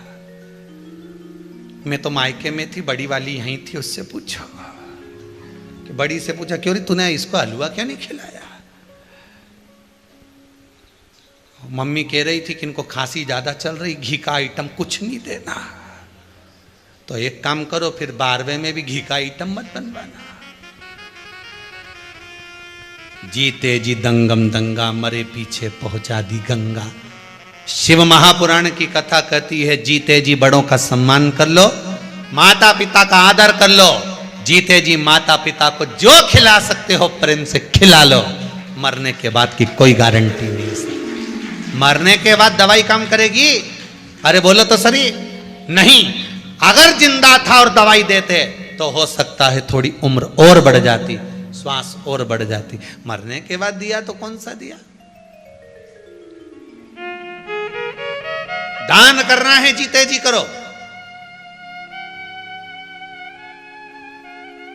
कल कोई माता जी कर रही थी, गुरुजी कौन दिल्ली से आई थी शायद, गुरुदेव मुझे आजीवन भोजन भंडारे के सदस्य बनना है, 21,000 रुपये जमा करना है। तो हमने कहा वो काउंटर लगा है, कर लो, क्या दिक्कत है? पर मैं चाहती हूं कि मैं मेरे लिए आजीवन भोजन भंडारा करूं। तो हमने कहा करो। तो उनके पास में उनकी बहू खड़ी थी, उसने कहा मम्मी हमने तो सुना है कि स्मृति में होता है। तो उन्होंने कहा गुरुजी अभी तो मैं जिंदा हूं। तो फिर हमने कहा आपका जन्म की तारीख तो आपको याद होगी, जो करना है जीते जी करो। आज परिवार वाले आपका जन्मदिन मना रहे हैं, आपके जाने के बाद आपके परिवार वाले आपका जन्मदिन मनाएंगे क्या? हैप्पी बर्थडे टू यू कहने ऊपर आएंगे क्या? कौन जन्मदिन मनाएगा, कौन कहेगा? कम से कम अपने हाथों से अगर सत्कर्म कर कर जाएंगे, थोड़ा बहुत कर गए, परिवार वाले भले याद ना रखें पर कुबेरेश्वर धाम की इस धरा पर पत्थर पे तो लिखा रहेगा, और आपके निमित्तार्थ लोग जीनते तो रहेंगे, आपके निमित्तार्थ जीनते तो रहेंगे। जीवन पर्यांत है नहीं है, जीवन पर्यांत जपते तो रहेंगे भजन, करते तो रहेंगे भजन। स्मरण करेगा, जीते जी दवाई काम करेगी मरने के बाद। कन्हैया कर रहे हैं मां। एक कातिका नगरी थी, बड़ी सुंदर नगरी थी। उस कातिका नगरी में चंद्रहास नाम का राजा निवास करता था।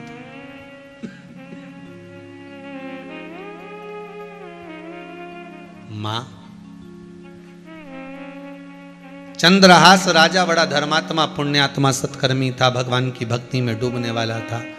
यहां पर एक ब्राह्मण और एक ब्राह्मणी भी रहते थे। ब्राह्मण का नाम धनेश्वर था। भगवान कृष्ण कह रहे हैं मां, वो धनेश्वर ब्राह्मण की धर्म पत्नी बड़ी ज्ञानवान, बड़ी विद्वान थी। इनके यहां कोई कमी नहीं थी, कोई कमी नहीं। बहुत ध्यान दीजिएगा महाराज, जितनी भी पुराण उठाकर देखोगे, जितने भी शास्त्र उठाकर देखोगे, हर कथा में जब कथा शुरू होती है तो उसमें लिखा आता है एक गरीब ब्राह्मण था। बोलो सही है कि गलत है? पर पूर्णिमा की कथा उठाकर देखोगे तो उसमें लिखा है धनेश्वर नाम का ब्राह्मण बड़ा धनपति था।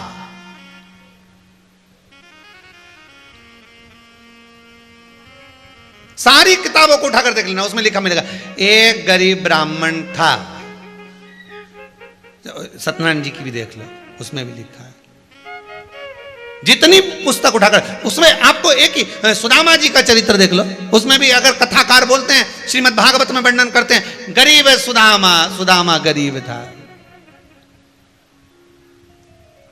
कहीं पर भी उठाकर देखो एक गरीब ब्राह्मण था। पर पूर्णिमा की कथा को उठाकर देखोगे तो उसमें नहीं लिखा कि गरीब ब्राह्मण था, उसमें लिखा है धनेश्वर नाम का ब्राह्मण जो सारी संपदावान था, उसके पास में कोई कमी नहीं थी, उसमें किसी तरह की कोई कमी नहीं, उसमें कोई कमी है ही नहीं उसके पास में। और जो कहते हैं ना कि ब्राह्मण गरीब था, उनको कहना बंद कर देना चाहिए। ब्राह्मण जैसा दुनिया में कोई सेठ नहीं हो सकता, कोई साहूकार नहीं हो सकता। ब्राह्मण कभी गरीब नहीं था और ना कभी ब्राह्मण गरीब है। ब्राह्मण के पास में अगर वेद और पुराण है, ब्राह्मण के पास में सत्य रूपी वाणी है, ब्राह्मण के पास में अगर शंकर और नारायण है, तो लक्ष्मी तो ब्राह्मण के पास दौड़ कर आती है। ब्राह्मण कभी गरीब नहीं हो सकता। ये कहने वालों को बंद कर देना चाहिए कि गरीब ब्राह्मण था। गरीब ब्राह्मण नहीं, उसके पास में वेद और पुराण है। जिसके पास में तिजोरी खुद हो, वो गरीब कहां से हो सकता है?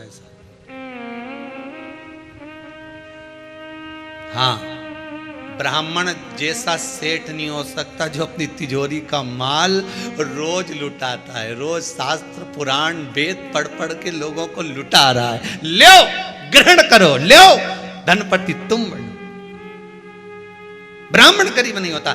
सारी पुस्तकों में लिख दिया एक गरीब ब्राह्मण था, पर पूर्णिमा की पुस्तक में लिखा, पूर्णिमा की कथा में लिखा, शिव महापुराण में पूर्णिमा के चरित्र में शास्त्र वर्णन कर रहा है। ये शरद पूर्णिमा की कथा का, शरद पूर्णिमा के उपलक्ष्य में जो पूर्णिमा शिव महापुराण की कथा चल रही है, उसमें भगवान कृष्ण माता यशोदा से कह रहे हैं एक धनेश्वर नाम का ब्राह्मण जिसकी यहां कोई कमी नहीं थी, सारा सुख उसके जीवन में था, सारी संपदाएं उसके पास में थी, सब कुछ था। एक दिन राजा चंद्रहास ने धनेश्वर को बुलाया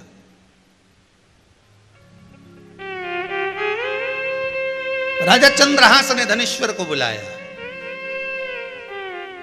और धनेश्वर को बुलाकर राजा चंद्रहास ने कहा, तुम्हारे यहां बहुत संपदा सुख सब कुछ है, इसके बाद भी आपकी धर्म पत्नी और आपका चेहरा उतरा हुआ रहता है, कारण क्या है?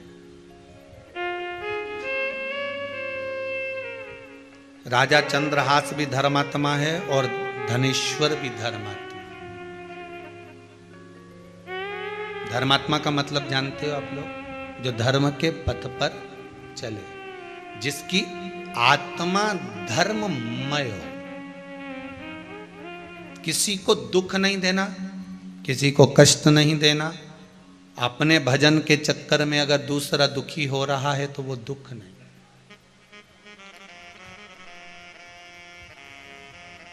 अपने चक्कर में किसी को कष्ट नहीं होना चाहिए।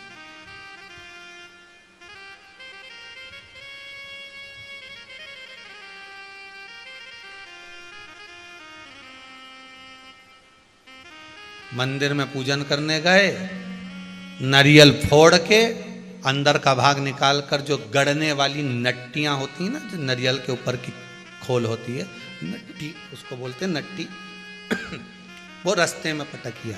अब जो दर्शन करने जा रहा है उसके पाँव में चुभ रही कि नहीं चुभ रही? अरे बोलो तो, चुभ रही है ना।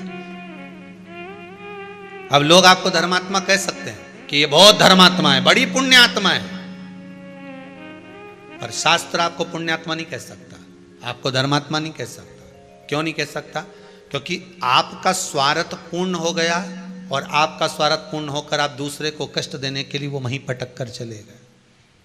शिव महापुराण में आपको पहले भी कथा में कहा, आज फिर कहते हैं, जब जब शंकर के मंदिर में जाना, जब जब शिव के मंदिर में जाना तो कहीं झाड़ू पड़ी हो तो उठाकर लगा देना, जल हो तो उससे साफ कर देना, भगवान का श्रृंगार करना, पत्ती तोड़कर उससे ही श्रृंगार कर देना, भले बेलपत्र ना मिले, शंकर का अनुमोदन करना।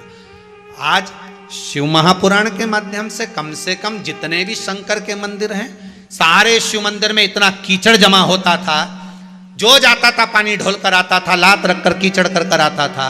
आज कम से कम पूरे भारत के, पूरे विश्व के शंकर के मंदिर में शंकर की कथा सुन सुनकर लोग जागरूक होकर शिव मंदिर को साफ तो रखे हैं। पूरा शिव मंदिर आज के समय में एकदम क्लीन मिलता है। लोग जान गए कि शंकर के मंदिर में दिया लगाने का क्या फल है, शंकर को बेलपत्र चढ़ाने का क्या फल है, शंकर के मंदिर में बुआरी काटने का, झाड़ू लगाने का, पोछा लगाने का, शिव को उस मंदिर को क्लीन करने का क्या फल। समझ गए? अब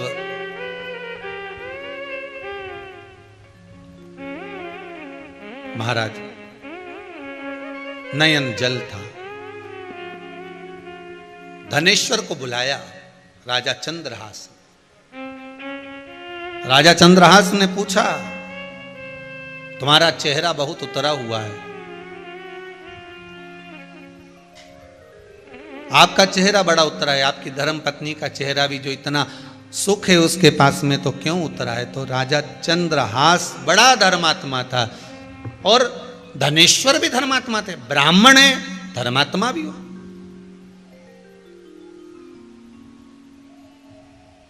बड़े धर्मात्मा थे। क्या बात है, आपका चेहरा उतरा हुआ है? प्रभु कारण केवल एक है, सारा सुख भगवान ने दिया, संपदा भी दी, दौलत भी दी, सत्ता भी दी, सारा वैभव हमको दिया है, पर भगवान ने गोदी में संतान नहीं दी है, गोदी में संतान नहीं दी।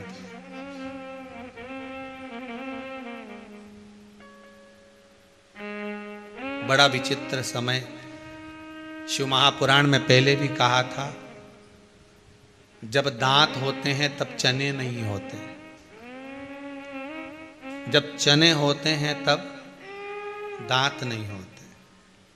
भगवान जब सारे सुख दे देता है तो शरीर को ऐसा बना देता है कि वो सुख का भोग ही नहीं कर पाता।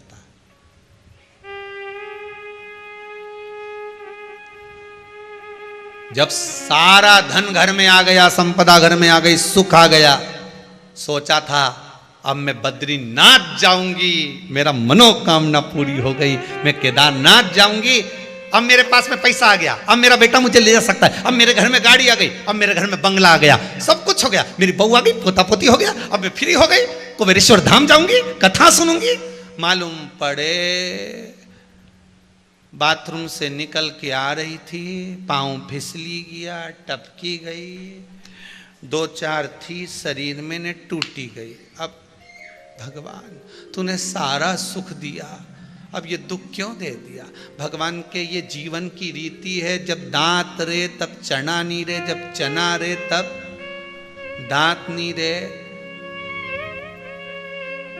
रिटायरमेंट जब होता ना, आदमी रिटायर होता ना, जैसे 60 पूरे हुए और रिटायर होने का समय आ गया कि अब एकदम फ्री हो गया मैं, अब गवर्नमेंट की नौकरी छूटेगी, रिटायरमेंट लूंगा, खूब एंजॉय करूंगा, खूब।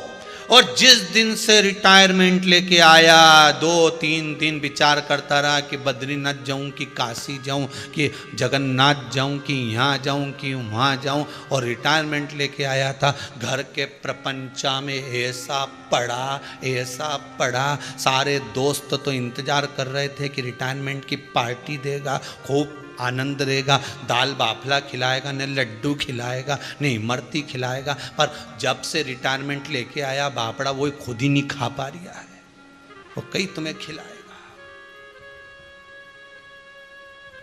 कितना अरमान सोचा था, फ्री हो जाऊंगा तो ये करूंगा, फ्री हो जाऊंगा तो ये करूंगा, बस जैसा वो वैसे अपन, बस भगवान जन्म दे दे एक बार, तेरा हाथ जोड़ता हूं, एक बार पृथ्वी पर आ गया, भजन करूंगा, भजन करूंगा, भजन करूंगा। जैसे ही पृथ्वी पे आया, भोजन करूंगा, भोजन करूंगा, भोजन करूंगा। और भजन तो गायब हो गया ना, भोजन चालू हो गया। बचपन खेल में खोया, जवानी नींद भर सोया, और बुढ़ापा देख कर रोया। बचपन में नहीं कर पाया तो जवानी में मेरे को करना क्या है? भजन करूंगा। ऐसा उलझा कि जवानी भी निकल गई, अधेड़ी आया, अब भजन करूंगा। बच्चों में इतना उलझ गया, कमाने में इतना उलझ गया, फिर सोचा बुढ़ापे में करना ही क्या है, माला पकड़ूंगा न राम नाम जपूंगा। इके क्या मालूम था कि कोरोना आ जाएगा, निपटा के चला जाएगा। क्या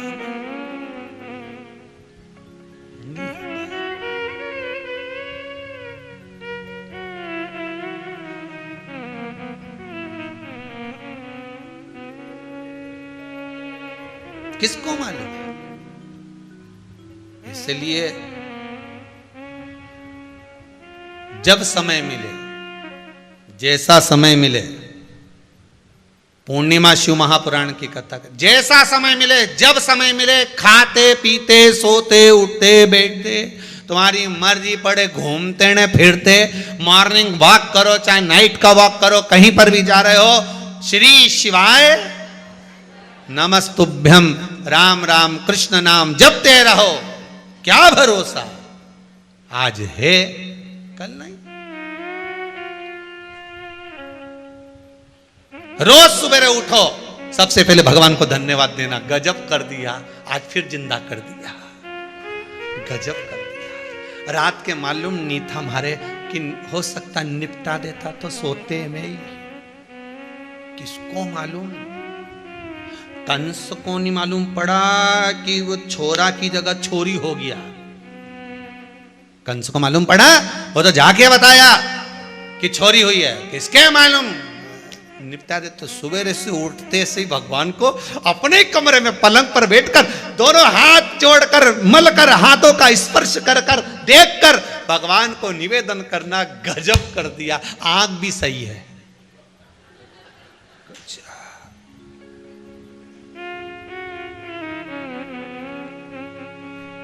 भगवान बड़ा गजब कर रहा है।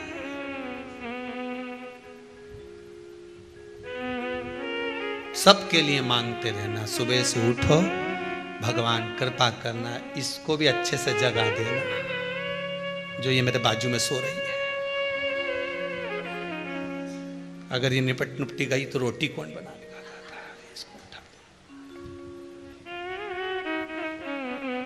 मेरी माता जी के भी अच्छा रखना, मेरे पापा जी की भी अच्छा रखना।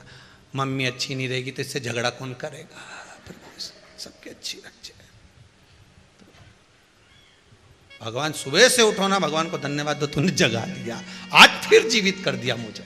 विश्वास ही नहीं था।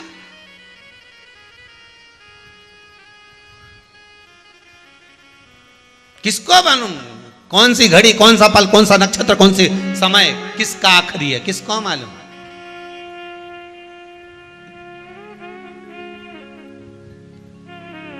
भगवान से भी कहना, भगवान धन ऐसा देना, साधु इतना दीजिए, जामे कुटुंब समाय, मैं भी भूखा ना रहूं, साधु भूखा ना जाए।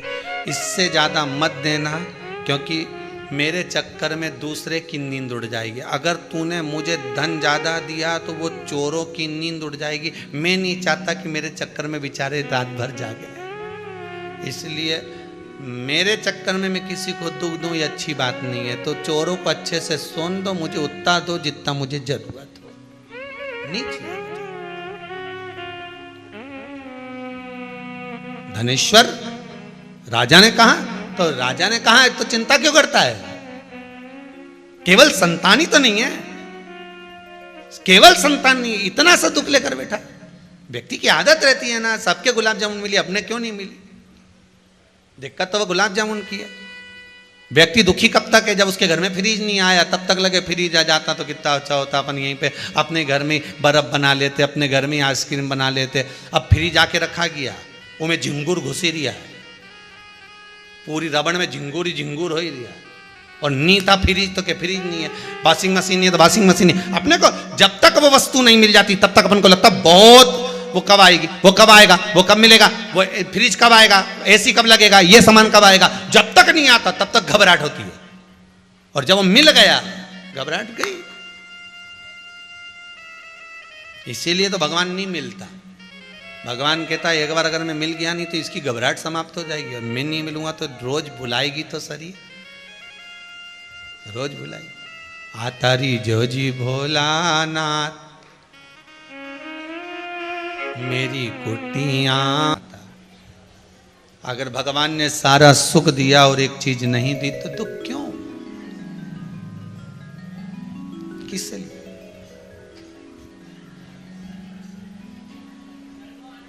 फिर दुख की क्या बात है उसमें, कैसे लिए दुख मनाना, ठीक है। बान आया राजा की चित्तवृत्ति के शब्द, धनेश्वर को तो भागे पर ब्राह्मण की पत्नी को ठीक ना लगे। ब्राह्मण की पत्नी ने, धनेश्वर की पत्नी ने कहा, संतान का सुख हो तो बात है। राजा चंद्रहास ने कहा, भगवान जब देगा तो देगा जरूर, आप चिंता ना करिए। समय आया, एक दिन उसी कातिका नगरी में एक संत आ गया। एक बात पहले भी कही, आज फिर कहते हैं, कोई सदगुरु, कोई संत, कोई साधु, कोई तपस्वी, कोई साधक बड़ी मुश्किल से मिलते हैं। अगर कहीं का असली संत जीवन में मिल जाए तो महाराज वो जीवन को संवार देता है।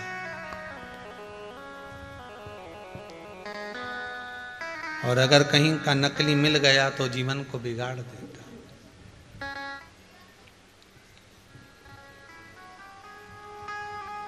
असली संत मिले जीवन में, कोई रामकृष्ण परमहंस जैसा, कोई संत तुकाराम जी जैसा, कोई नामदेव जी, कोई मीरा जैसा, कोई रविदास जी जैसा,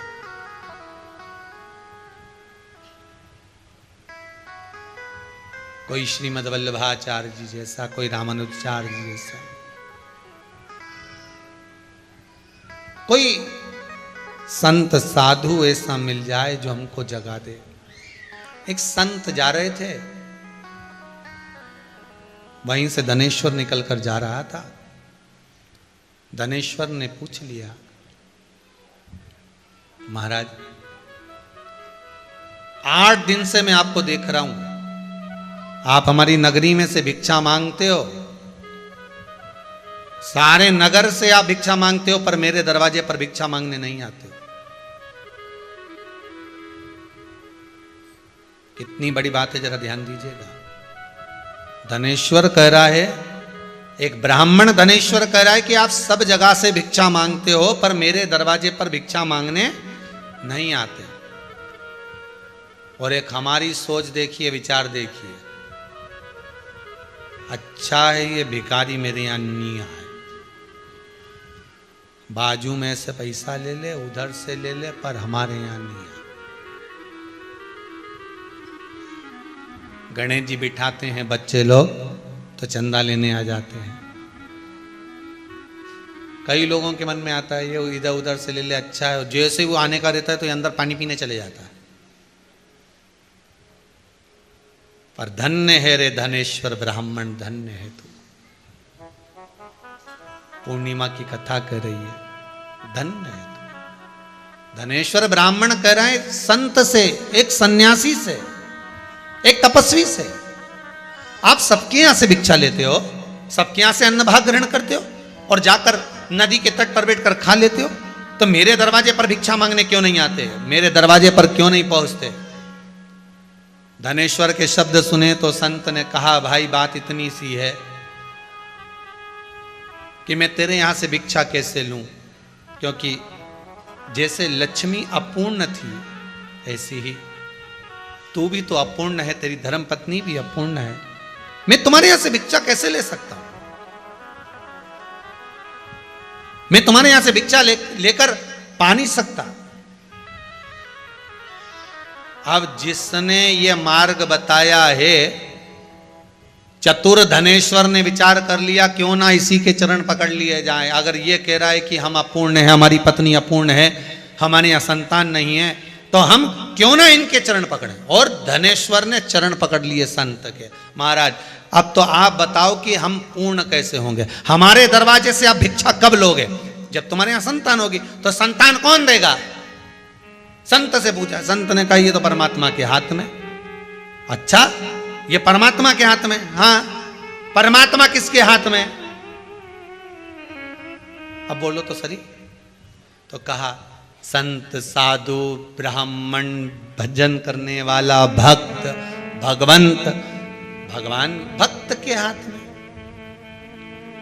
एक वो आप लोग भजन की लाइन गाते हो ना, भगत के बस में भगवान,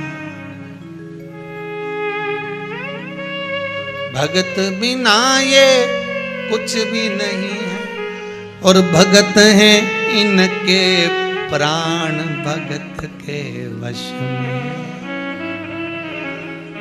जहां भगवान भक्त है वहीं पर भगवान है, वही भगवान। अब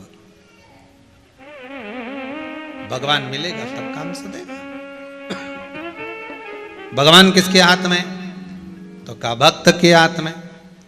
धनेश्वर ने पूछा तो आप कौन हो? भक्त ही तो हो ना।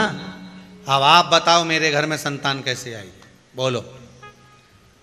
संत ने तो अपनी खोपड़ियां खुजाना प्रारंभ कर ली। बताओ, हम ही फंस गए बीच में।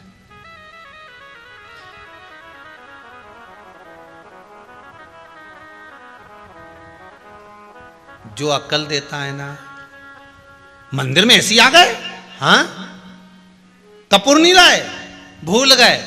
कपूर तो होना जरूरी है। अच्छा,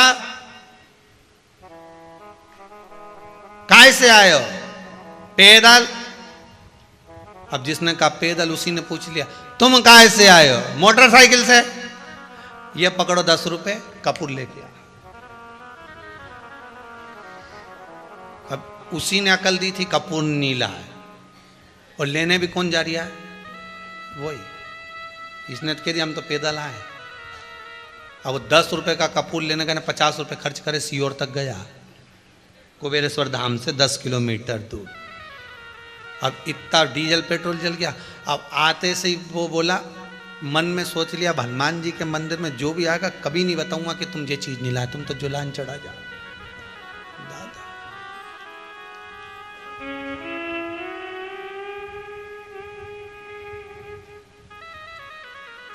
पंडितों ने अगर एक आध सामान ज्यादा लिखा दिया जजमान को, ये लेकर आना, दुर्वा लेके आना, दुर्वा ले आना, ये ले आना, वो ले आना। जजमान भी सोचता है तो फिर बाद में कहते महाराज जी आप कहाँ रहते हो, बस तो आते आते दूबा ले आओगे क्या। महाराज जी सोचे बताओ अपन ने तो इसको बताया था, ये उल्टा अपने ऊपर छोड़ दिया। धनेश्वर ने चरण पकड़ लिए संत के, तुम्ही ने दर्द दिया है तुम्ही दवा दो। चरण पकड़े महाराज आप आशीर्वाद दो, मेरे दरवाजे से भिक्षा आपको दूं ऐसा वर दो। साईं इतना दीजिए जहां में कुटुंब समाए, मैं भी भूखा ना रहूं और साधु भूखा। आप मेरे दरवाजे से भिक्षा लेकर जाओ ऐसा वर दो। तो वर तो जब मिले सब तुम्हारे यहाँ संतान हो, संतान कौन देगा, भगवान। भगवान किसके हाथ में, संत के हाथ में। तो संत बताए कि संतान कैसे होगी। चरण पकड़ लिए, छोड़े ही नहीं, जम के पकड़ा, छोड़े ही नहीं। संत के दरवाजे की झाड़ू लगाए, बुआरी लगाए, रोटी पकाए, पर नहीं जाए, घर ही नहीं गया। पत्नी ढूंढते ढूंढते आ गई, यहां क्या कर रहे हो, क्या गुरुजी की सेवा कर रहा हूं। क्यों कर रहे हो, इन्हीं ने कहा है हम तुम्हारे यहां से भोजन नहीं लेंगे तब तक जब तक तुम्हारे संतान नहीं होगी। संतान कौन देगा, भगवान। तो भगवान देगा तो तुम संत को क्यों पकड़ोगे, संत के हाथ में भगवान है, हम नहीं छोड़ूंगा। अब तो ये कपड़े ले जाए संत के, सब धोया है। आज गुरुजी जो कपड़े पहनने वाले थे वो भी धो के टांग दिए। अब गुरुजी माथा ठोक रही, एक तो छोड़ देता। धनेश्वर ने कहा हमको क्या मालूम था कि यही तुम पहनोगे, हमको क्या मालूम था। गुरुजी ने मन में सोचा नग्न घूमने से तो अच्छा इसको आशीर्वाद ही दे दूं कुछ ना कुछ। अब गुरुजी देवी की आराधना करते थे तो गुरुजी ने कह दिया काम कर, घर जा। घर जाने के बाद में 9 दिन तक चंडी की आराधना करना। चंडी तेरे स्वप्न में आकर बोल कर जाएगी, जो बताए वो कर लेना, जा। और धनेश्वर ने कहा गया और चंडी नहीं आई तो संत के आ जाएगी। कपड़े नहीं पहनने से तो अच्छा है दादा, मैं निवेदन कर दूंगा कि तू सपने में पहुंच जाना। ये गया, 9 दिन देवी की आराधना करी। माता ने 9वें दिन आकर दर्शन दे दिए। सुन ब्राह्मण, घर से 3 घर छोड़कर तेरे दरवाजे पर एक आम का पेड़ है। 3 दरवाजे छोड़कर एक आम का पेड़ है। उस आम के पेड़ में 21वें दिन एक आम लगा मिलेगा। उस आम को तुझे तोड़ना है। तोड़ने के बाद उस आम को तेरी धर्म पत्नी को खिलाना है, तेरी पत्नी का गर्भ ठेर जाएगा। पर सुन ब्राह्मण, तेरा बालक मात्र 16 वर्ष तक जीवित रहेगा। 16वां वर्ष का जन्मदिन उसका मनेगा। 1 दिन पूर्ण होंगे 24 घंटे और तेरा बेटा मर जाएगा। मां उसको बचाने का कोई प्रयास। चंडी देवी ने कहा उसी संत को पकड़ ले, उसी को पकड़ ले।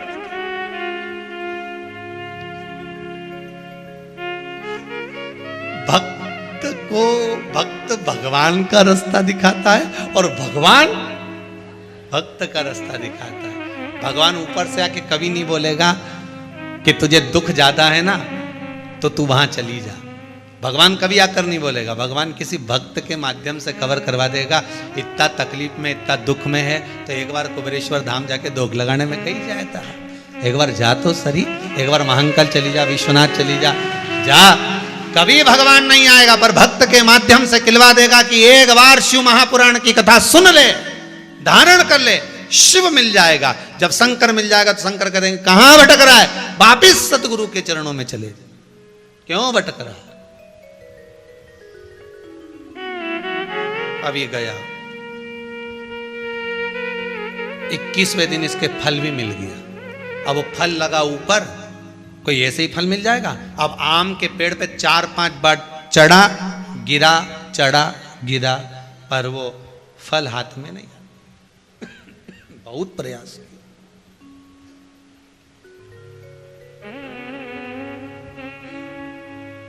चढ़ा ऊपर गिरा, बार बार चढ़ रहा है, बार बार गिर रहा है। अब इसके मन में आया, क्या पता फल तो एक ही लगा है, एक ही फल लगा है, पर मैं चढ़ रहा हूं, उतर रहा हूं, बार बार गिर रहा हूं, फल हाथ में नहीं आ रहा।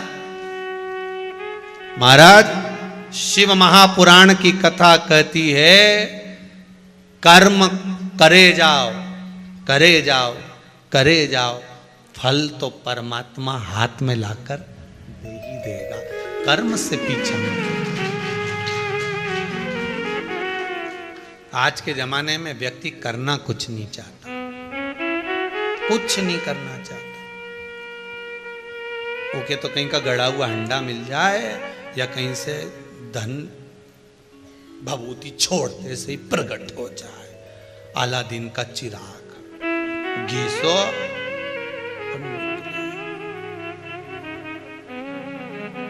इसीलिए मुझे लगता है तंबाकू खाने वाले रोज घिसते हैं कुछ निकल जाए, पर वो अलादीन का चिराग तो नहीं निकले वो घिसने से, पर वो कैंसर रूपी बीमारी जरूर निकल जाए। क्यों घिसो?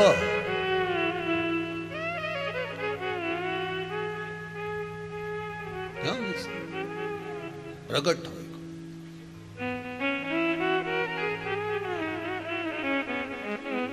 कर्म करो, ऊपर चढ़ा, नीचे गिरा, फिर चढ़ा, फिर गिरा, फल हाथ में नहीं आया, बड़ा हताश हो गया। जब बार बार आप किसी काम को कर रहे हो और हार जाते हो, बहुत प्रयास करा आपने, हार गए, बहुत प्रयास करा। आपके लिए एक निवेदन है, किसी एग्जाम में आप बार बार बैठ रहे हो, नहीं हो रहा, शरद पूर्णिमा आ रही है, मात्र 7 चावल के दाने लीजिए, उसको केसर के इत्र में, केसर के इत्र में उसको भिंगा लीजिए, या कोई भी इत्र जो तुम्हारे घर में हो, उस 7 दाने चावल के जो तुम्हारे घर में इत्र हो उसमें भिंगा लीजिए। एक सफेद पुष्प हाथ में रखो। पूर्णिमा की रात्रि को शिव मंदिर खुला हो तो शिव मंदिर में चढ़ा दो, नहीं खुला हो तो बेलपत्री के वृक्ष के नीचे अपनी कामना कर कर चंद्रमा को देखकर छोड़ दीजिए। 25 बार आपने प्रैक्टिकल करा, 25 बार आपने सीए का एग्जाम दे दिया, इसका एग्जाम दे दिया, उसका एग्जाम दे दिया, इंटरव्यू दे दिया, नहीं हो रहा, एक बार कर कर देखो। और एक बार करने के बाद में पूर्णिमा तक का, अगली पूर्णिमा का इंतजार करो, बाबा चाहेगा तो आपके कार्य सफल कर ही देगा। वो कुबेरेश्वर मेरा शिव, मेरा ओघड़ी, मेरा दयालु दातार करुणा कर ही देगा। करना उसी को है जो इंटरव्यू दे रहा है, जो परीक्षा दे रहा है। नहीं तो मालूम पड़े बेटी इंटरव्यू दे रही और मां चढ़ाने चली गई, बेटा चढ़ाने चले जाए। नहीं, जो चाहता है कि मेरा ये काम होना है वही चढ़ा। शरद पूर्णिमा करिए, शिव की आराधना, शंकर की आराधना। महाराज शंभु शरणे पड़ी, मांगू घड़ी रे घड़ी, दुख काटो, दया करी न दर्शन। भगवान सबके दुख काटे, शिव मेरा ओघड़दानी। जिस विश्वास से आप शिव महापुराण की कथा को श्रवण कर रहे हैं, भले मोबाइल पर सुन रहे हो, फेसबुक यूट्यूब पर श्रवण कर रहे हो, आस्था चैनल पर सुन रहे हो, पर आपकी कामना शंकर पूर्ण करे। और जो जो कामना लेकर बैठे हो, मैं तो भगवान से विनय करूंगा, हे भगवान, शरद पूर्णिमा की यह कथा अवस्थी परिवार भोपाल और गुप्ता परिवार छत्तीसगढ़ के द्वारा जो संपूर्ण विश्व श्रवण कर रहा है, बाबा ऐसी कृपा करना, ऐसा वैभव जितने श्रोता हैं इनको भी इतना धन देना कि आने वाले समय में अगली शरद पूर्णिमा की कथा ये भी कराएं। ऐसी कृपा इन पर कर, खूब दे,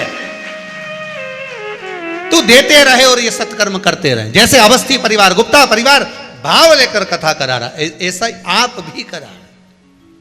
बाबा ऐसी करुणा, ऐसी कृपा करे। शंभु शरणे पड़ी, मांगू घड़ी रे घड़ी दुख काटो, दया करी ने दर्शन आपो। बाबा सारे दुख काट दे, सारे दुख। महाराज धनेश्वर चढ़ रहा है, गिर रहा है, दुनिया है। एक बार अगर पास नहीं हुए तो ये जरूरी है कि हताश होकर बैठ जाओगे। एक बार आगे बढ़े हो सकता है नहीं हुआ होगा, हारना मत ही। हारिए ना हिम्मत, बिसारिए ना आराम, करे जाओ अपना काम। कर्म करते रहो, करते रहो, और बाबा से विनय भी करते रहो। आस का दीपक बाबा बुझने ना दे,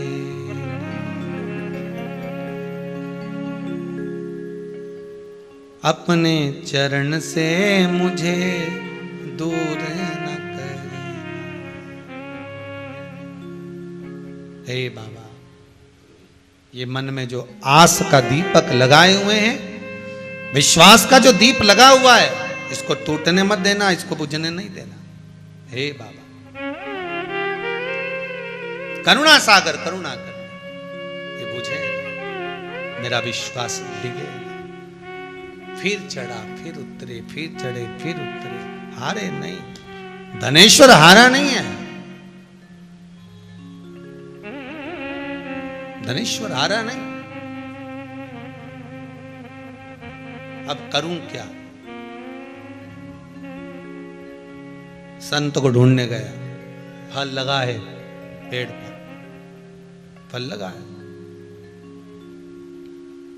ढूंढने गए संत को कि संत मिल जाएं और उनसे पूछो कि माताजी आशीर्वाद तो देकर चली गई और कहा कि 21वें दिन ये पेड़ पर आम लगा होगा, फल लगा होगा, उस फल को तोड़ना है और अपनी धर्म पत्नी को खिलाना है। तो ये तो समझ में आ रहा है, पर करें क्या? अब वो फल कैसे प्राप्त होगा, ये कल की कथा में श्रवण करेंगे। धनेश्वर को वो फल कैसे मिलेगा, ये कल की कथा में श्रवण करेंगे। भगवान शिव महापुराण की कथा के अंतर्गत भगवान ब्रह्मा को जो अर्धनारीश्वर स्वरूप का दर्शन भगवान शंकर ने दिया है, उस दर्शन का, झांकी का दर्शन अपन यहाँ कर रहे हैं। अर्धनारीश्वर भगवान पधार रहे हैं, उनका दर्शन करेंगे। आज की कथा को यहाँ विराम की ओर लेंगे। शरद पूर्णिमा के दिन सुंदर आनंद के साथ